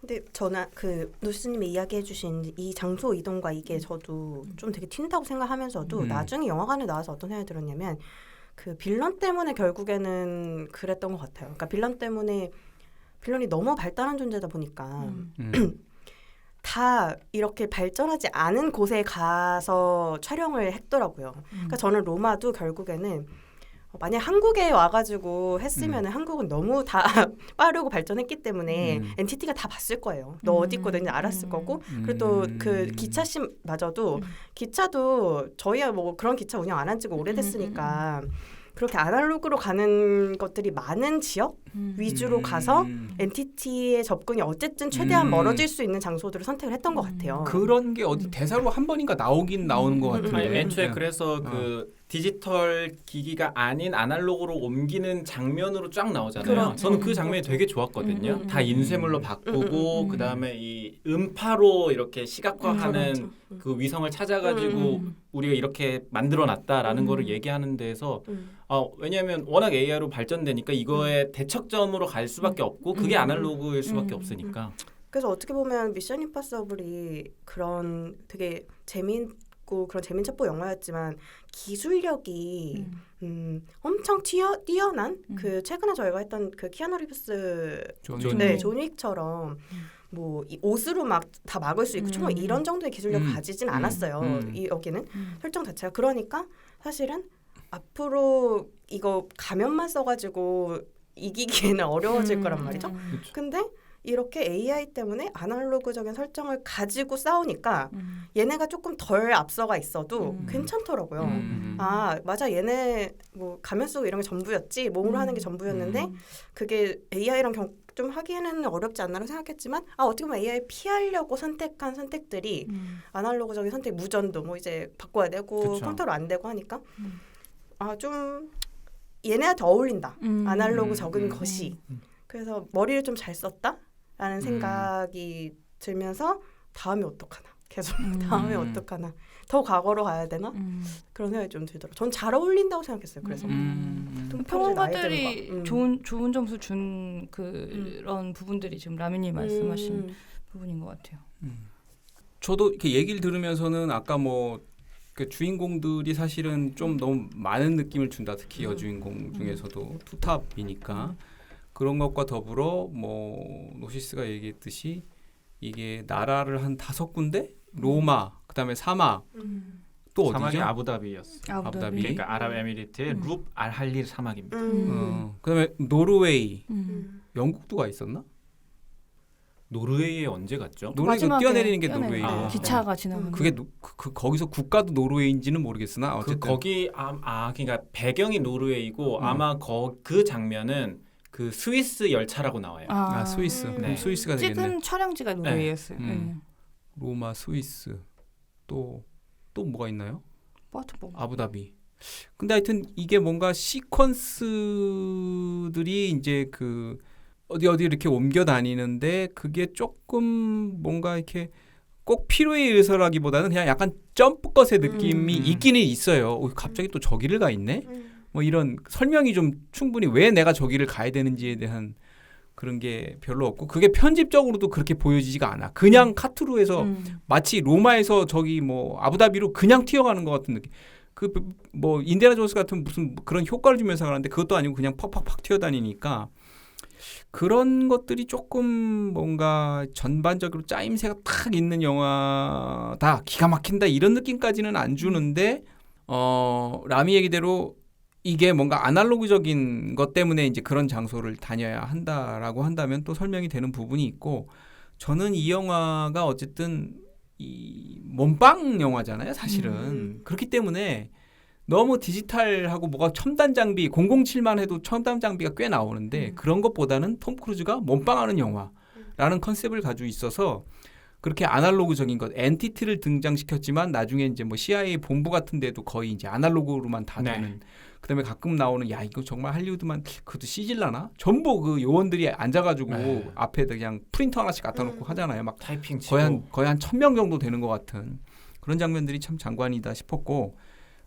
그래서 이 영화는 그 어떻게 톰 크루즈 자신도 최후의 무비스타라고 할리우드에선 불리고 있고 이제 톰 크루즈급에 이르는 배우는 사실은 없다고 하는 게 맞는 거예요. 옛날 같으면야 뭐 슈월제네거나 뭐 저기 실베스타 스탈론이나 그 이후로 이 정도 스타가 누가 있어요 도대체?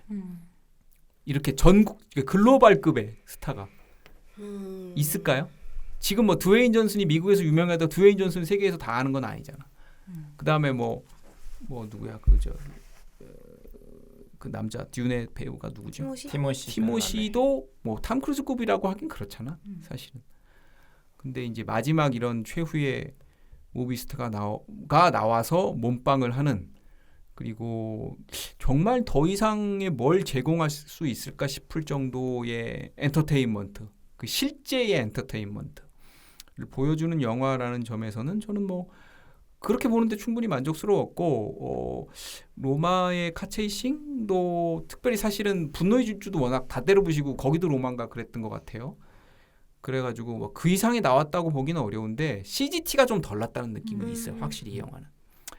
그리고 저는 기차 씬은 정말 그 설계가 잘 된 것 같고 뭔가 그 여기서 저기서로 막 뛰어라 거기서도 나를 믿어라가 계속 나오죠. 그렇죠. 나를 믿고 그렇죠. 뛰어라가 나오고 그 다음에 이제 이 헤일리 에드웨리아가 당하려고 탐 크루즈가 그 패러글라이딩 타고 창문 뚫고 그냥 쳐 내려오는 거나 이런 것들이 아 역시 뭐 이 영화 아니면 우리가 또 어디서 이런 걸 볼 수 있을까? 거의 스턴트맨 이상 가는 세계 최고의 배우가 이런 역할을 한다는 게 그런 생각이 들어서 그냥 뭐 저는 그 지금 우리가 지적했던 뭐 조금 아쉬운 대목들이 있지만 그런 것들은 충분히 그 감내하고 상쇄시켜줄 만한 요소들이 있는 영화다 이렇게 생각이 들었어요. 네. 저는 그 엔티티인가 모시기가 조금 더 압도적으로 공포스러운 존재로 그려졌으면 더 이 영화의 모든 개연성들이나 동기들이 살았을 것 같아요.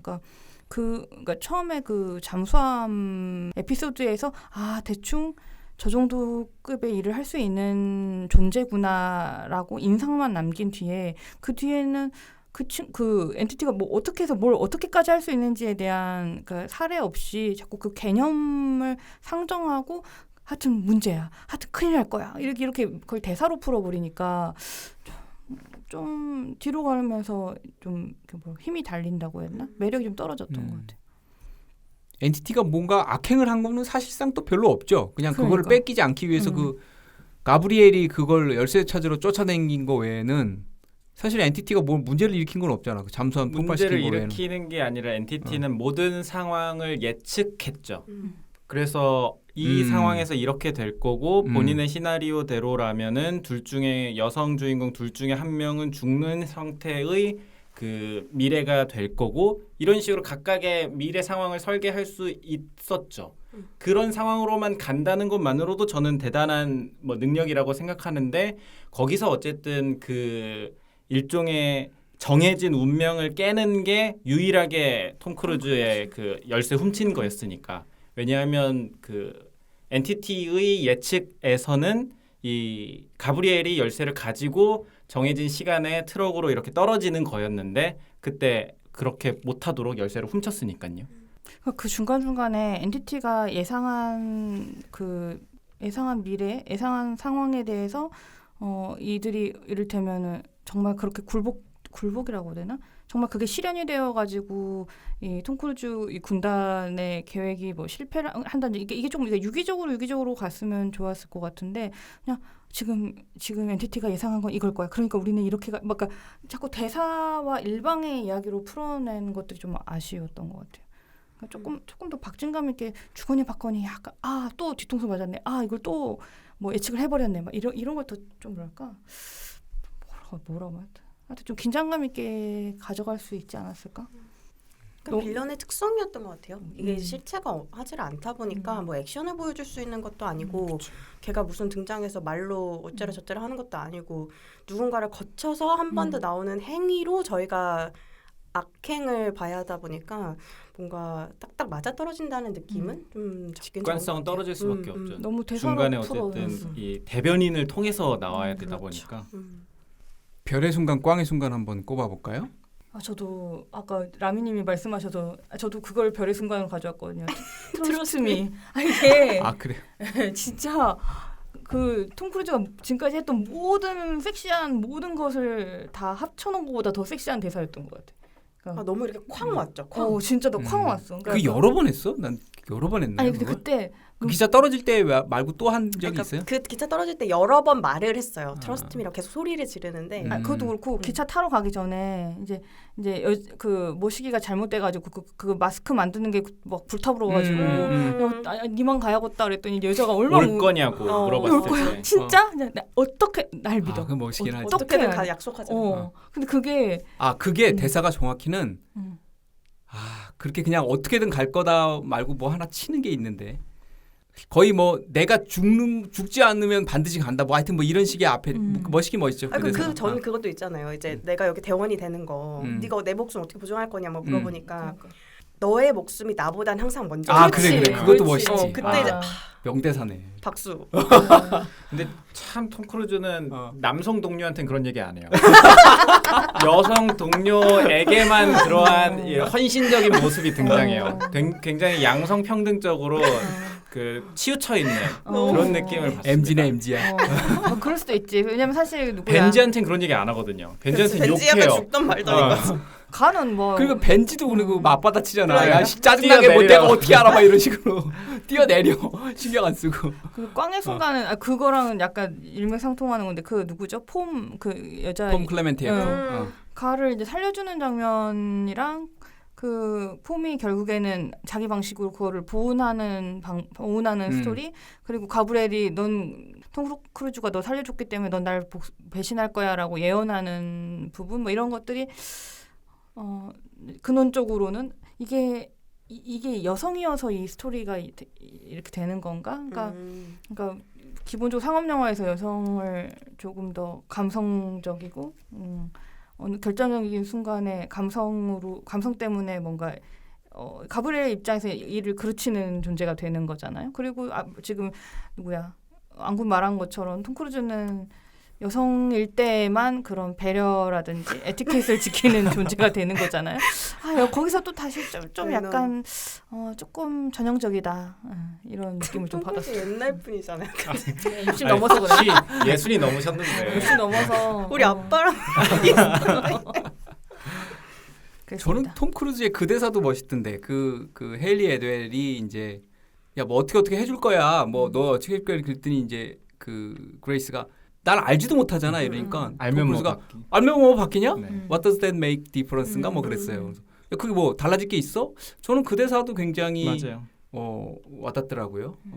내가 뭐 너를 알아서 그러는 게 아니라 이건 내가 해야 할 일이고 뭐 내가 다 마땅히 해야 될 일이기 때문에 이제 하는 거다라고 하는 부분이 그랬고 저는 별의 순간이자 꽝의 순간이라고 굳이 꼽아본다면 결국 이제 노르웨이에서 이제 날아가는 모터바이크 타고 날아가는 그 씬이 될 텐데 그게 떨어지면서 절벽에서 떨어지면서 한 10여 초가 묵음이 거의 되죠. 그냥 바람 그쵸. 소리가 살짝 들리나 안 들리나 뭐 하면서 와, 그 뛰어내리는데 저게 정말 그거는 뭐 별의 순간 그 이상으로 꼽을 수 그쵸. 있겠다 맞아. 이런 생각이 들었어요. 저거를 위해서 그 모터바이크 뭐 13,000에 뛰고 그 메이킹을 보면 거의 그 스카이다이빙은 그냥 톰 크루즈가 아무 긴장감 없이 그냥 밥 먹듯이 그럴 것 뛰어요. 같아요. 아무 긴장감이 없더라고. 그냥 딴 데 보면서 뛰어내리더라고. 그래서 야 저거라면서 저렇게 했구나. 근데 그 장면에서 아쉬운 건 사실은 그게 밑에 이제 그 하얀색의 레일이 아니라 이렇게 가설 도로를 깔아놓고 그 위를 이제 달린 건데 그러다 보니까 그 노르웨이 절벽 자체는 굉장히 울퉁불퉁해요. 끝이라서 오토바이가 이렇게 매끈하게 달릴 수가 없거든. 그게 꾸당꾸당하면서 가야 되는데 그게 사실은 오게 티다. 어쩔 수는 없었겠지만 예. 그런 생각이 약간 들었고 꽝의 순간은 두 가지 이제 격투씬인데 하나는 이제 폼 클리멘트가 그 좁은 골목에서 양쪽에 철조망으로 막아놓고 남자랑 싸우는데 폼 클리멘트가 폼은 무지하게 잡아. 표정도 그렇고. 라임인가요? 그다음에 이거 뭐야? 폼이 이거 폼을 잡는다. 쇠파이프 지 긁으면서 가. 근데 의외로 몇 대 맞으면 그냥 바로 갑니다. 그러니까요. 강력해 보이지가 않아요. 몇 대 맞으면 그냥 바로 꼬꾸라져요. 그게 그렇게밖에 안 됐을까? 그다음에 그 레베카 퍼거슨과 가브리엘의 그 베네치아를 갔었네. 로마하고 베네치아. 베네치아의 그 다리 운하 사이에 네. 그 다리에서 싸우는 게 뭐 어딘지 모르게 어설퍼요. 다른 액션에 비해서. 그 어딘지 모르게 그 좀 어설프고. 춤추는 느낌이에요. 갑자기 한 다른 맞춰서. 장르가 되는 것 같아. 그다음에 그 특기잖아. 목에다가 다리 꼬아가지고 뒤집어 엎는 게 그 레베카 퍼거슨의 그것도 뭔가 좀 약간 그렇고 뭐 하다 보니까 대충 어설프게 후닥후닥 하다가 죽어 있는 것 같은 그런 느낌이어서 그 장면이 좀 많이 아쉬웠어요. 좀 더 뭐 없었을까. 고기가 약간 꽝의 순간. 안구는 혹시 뭐 저도 그 그러지만- 일사 사망하는 장면이 그래서 저는 참 가브리엘 액션 잘 못하네라는 생각이 들었거든요. 엘사는 겨울왕국이야. 일사. 일사. 네. 일사가 그렇게 죽는데 일사가 몇 차례나 죽을 위기를 액션으로 이겨왔는데 이 정도를 이 정도로 죽나라는 생각이 들어서 별로였고 저는 역시나 그 마지막 하이라이트 기차 시퀀스는 참 좋았던 것 같아요. 다. 진짜. 맞아. 네. 그 뭐 떨어지는 장면이나 그 어쨌든 거기서 이제 그레이스가 완전 이제 톰 크루즈를 믿게 되는 그런 상황이 이어지는 거니까 그 안에서도 어쨌든 고민했잖아요. 이 돈을 받고 튈 수 있는 건가라는 생각을 했다가 이것보다 더 좋은 선택을 하겠다라고 하면서 이제 마지막에 열차가 떨어질 때 하나가 되는 그 장면이 참 좋았습니다. 남이도 얘기를 했나요? 별의 순간 저는 뭐 별의 순간은 톰 크루즈 아까 그 트러스트미랑 오토바이 저도 진짜 좋았고 저는 아니 뭐 오토바이 이런 거는 그러니까 이 영화에서 톰 크루즈 나온 순간순간이 다 진짜란 걸 아니까 사실은 더 좋은 것 같아요. 그 부분이 더 와닿는 것 같고 근데 꽝의 순간은 좀 개인적인 꽝의 순간인데 왜 이렇게 그레이스는 말을 안 듣냐. 아니 이 정도로 설득하고 이 정도 살려줬으면은 저 패고 싶어요. 아니 클럽에서 도망가고 너무 심했어요. 그렇게 구해줬는데 그래서 요즘에 이제 저희 딸도 말을 되게 안 듣고 18개월이어가지고 딸 생각도 나고 조금 좀 일찍 좀 말철 좀 들었으면 좋겠다 이런 생각도 하고 그랬습니다. 별의 순간 하나 보탤 거 있네. 그 오토바이 타고 뛰어내리는 거 말고 그 다음에 이제 어디서 또 스피드 플라잉을 하는데 그건 또 어디서 뛰어내리지? 스피드 플라잉은 마지막에 이제 열차에서 도망칠 때 혼자 도망칠 때. 그 스피드 플라잉이라는 게 되게 위험한 스포츠라고 하거든요. 영화에서는 정확히 제대로 표현된 것 같지는 않은데 이게 빠를 때는 시속 80km로 가기 때문에 패러글라이딩 류하고는 비교할 수 없을 정도로 속도가 빠른 거예요. 그냥 그리고 절벽 같은 데 부딪히면 그냥 가는 거예요. 그런데 그걸 타고 내려오면 잘 보시면 그 톰 크루즈가 착지를 하는데 와, 저 착지가 거의 와 어떻게 그냥 저렇게 그냥 걸어요. 너무 깜짝 놀랐어요. 저렇게 그 스무스하게 셀러브리티 착지를 그거 보는 줄 알았어요. 셀러브리티 뭐가 있는데? 신발 벗는 거요. 그 마지막 장면 말씀하시는 거 아니에요? 마지막에 맞아요. 그 스피드 플라잉 내릴 때 맞아. 맞아 너무 그게 메이크를 보면 반대편에서 차가 오고 있거든요. 이런 크레인을 매달고 거기를 스쳐가지고 내려야 되는 거야. 부딪히면 그걸로 가는 거야. 시속 엄청 막 빠른 패러글라이딩 슬랩. 근데 거기를 정말 무슨 걷듯이 착지하는 거 보면서 왜 그러는 거예요, 와, 대체? 저건 찐이다. 어떻게 저렇게 착지를 할 수 아니 있나? 오토바이 씬 그래서 첫날 찍었다면서요. 죽을까봐. 죽으면 난 제작비 아끼려고. 죽을까봐 걱정돼 진짜 프로예요, 진짜. 슈의 끝이다. 거기도 저는 개인적으로 되게 눈에 띄는 별의 순간이었습니다. 저는 뭐 스피드 플라잉도 잘 모르고 그래서 그런데 아마 그 하시는 분들이 배우거나 하시는 분들이 보면 와 정말 이 환갑 먹은 사람이 저렇게까지 해낸다는데 굉장히 감명을 받을 것 같다는 생각이 들었어요. 자, 저희 리뷰는 이 정도까지 하고요. 전문가 및 일반 관객 평점 그리고 리뷰 한번 들어보겠습니다. 저는 이 관람객 평점을 정리한 상태에서 녹음을 하다 보니까 하고 온 상태에서 듣다 보니 지금 라미님이랑 안구님 말했던 게 관람객 평점에 다 들어와 있어요. 너무 웃겨. 이따 들어보세요. 일단 전문가 평점입니다. 이은선 9점. 여러 면에서 클래식한 반격. 이지혜 7점. 액션 영화를 만드는 최고의 재료 톰 크루즈.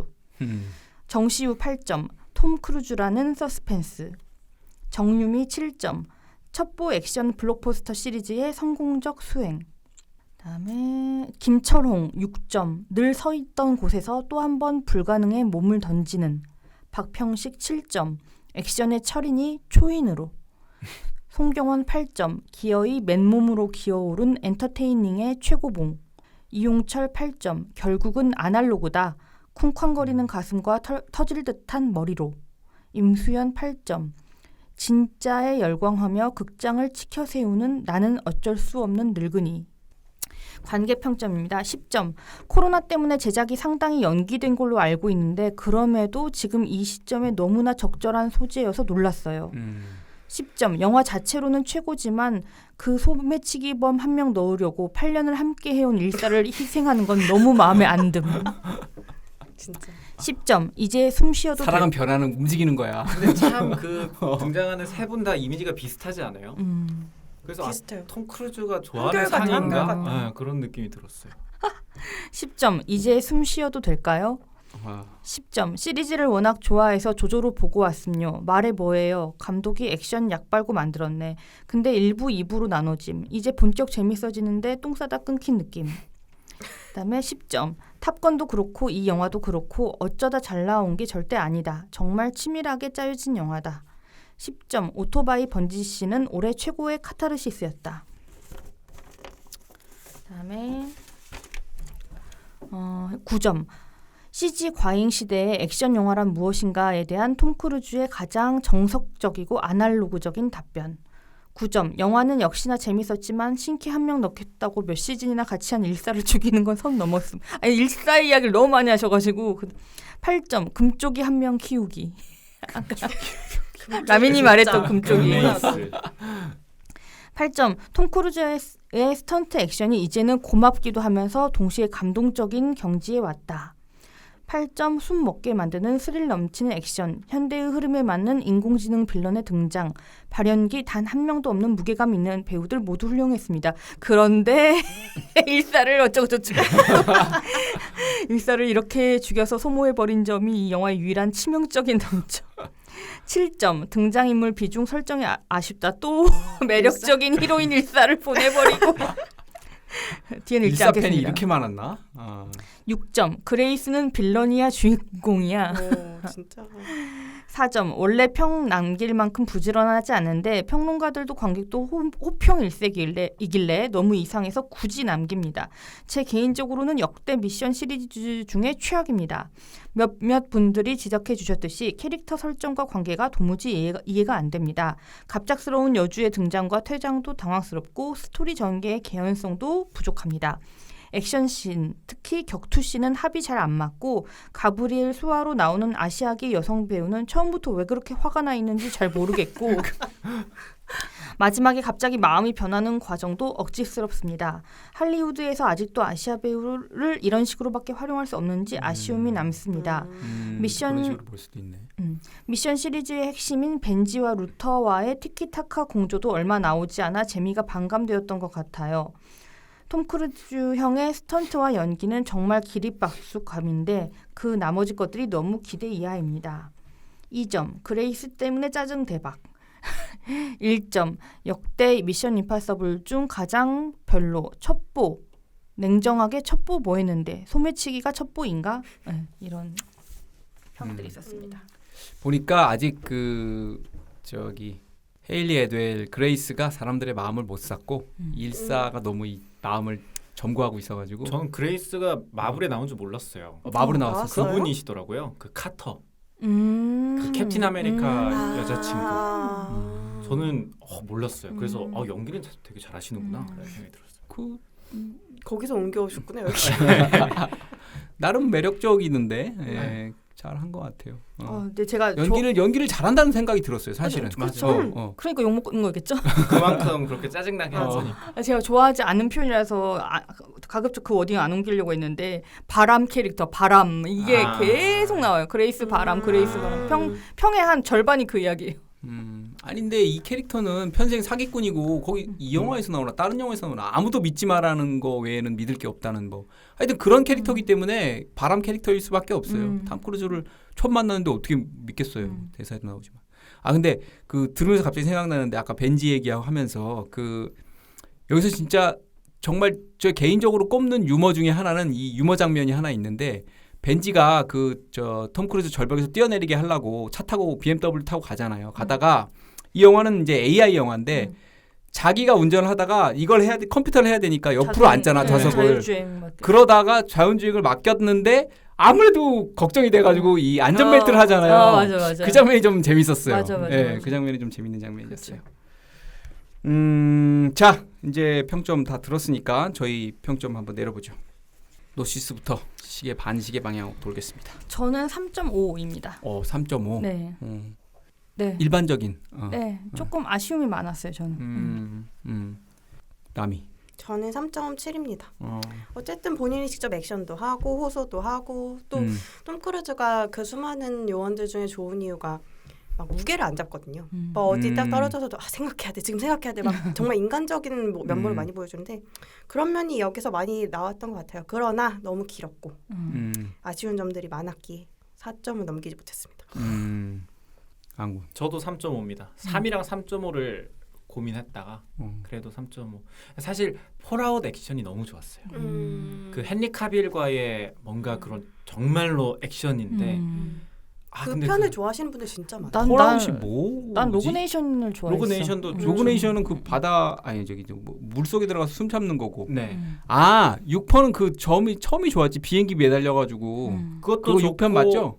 네. 그리고 저기 어. 헬기에서 막 떨어지는 것도 좋았고 아 헬기 액션. 이 헨리 카빌이 이렇게 손 탁탁 털고 이렇게 붙는 음. 그 장면이 너무 좋았어가지고 액션이 이전에 비해서 조금 아쉽다.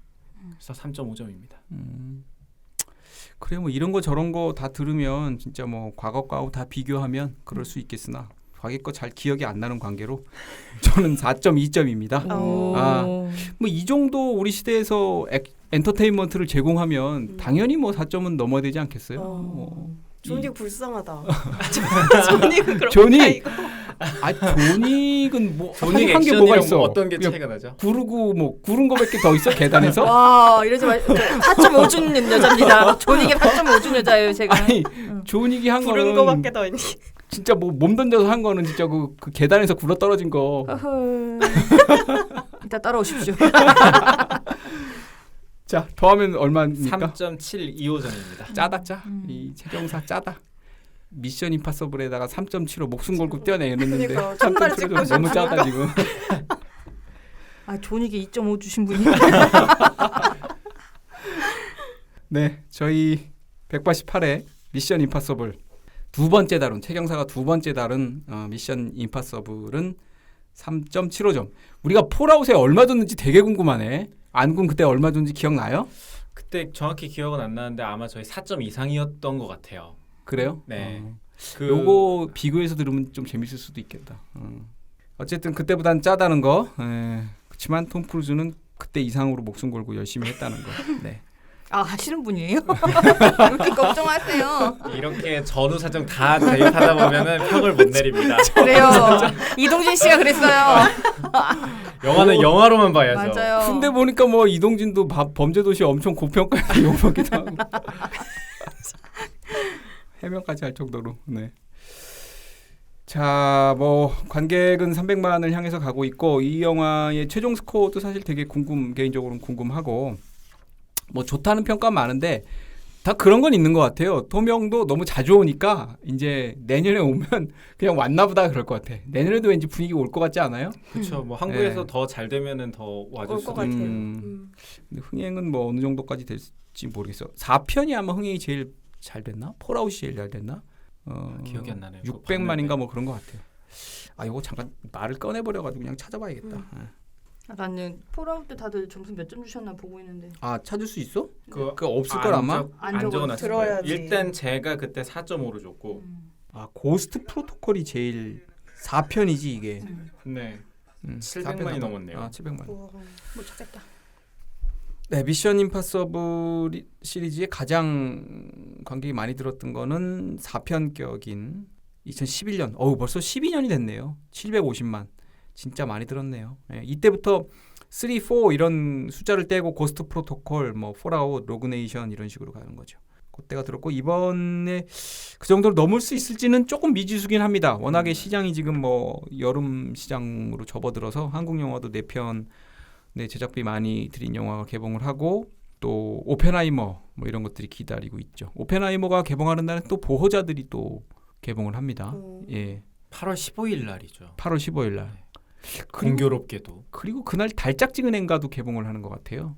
그 유해진하고 김희선이 나오는 코미디 영화가 있어요. 네, 그것도 개봉을 하는 것 같고 극장에 사람들이 줄고 있는데 뭐 이렇게 또 한꺼번에 개봉을 하니까 점점 더 얼어지고 있는 건 사실이에요. 거기다가 이제 스트리밍 서비스에 지금 밀수가 개봉할 때 DP2가 오픈을 하고 그 다음에 마지막인 콘크리트 유토피아가 개봉을 할 때 무빙? 네, 디즈니 플러스에서 플러스. 무빙인가를 또 개봉을 하더라고요. 그게 초능력 관련된 얘기. 디즈니에서 굉장히 돈을 많이 강풀 들였죠. 원작. 맞습니다. 강풀 원작. 맞아. 아 그러고 보니까 그 안 좋은 추억이 있네. 그 무빙에도 그 초능력 하면 또 류승룡이고 류승룡이 초능력이 나오면 염력이 망했잖아요. 그런 게 또 있네. 약간. 자, 최경사단 여러분들께서는 이 뜨거운 여름에 어떤 영화를 선택하시게 될지 그것도 궁금합니다. 저희가 뭐 영화를 다 할 수 없으니까 다른 청취자 여러분도 대충 감을 잡으실 수 있도록 보신 영화들 이렇게 짧게라도 리뷰를 올려주시면 감사하겠습니다. 오늘은 여기까지 하겠습니다. 들어주셔서 감사합니다. 지금까지 출연의 라미 안군 노시스, 진행에는 저 맥스였습니다. 다음 시간까지 안녕히 계십시오.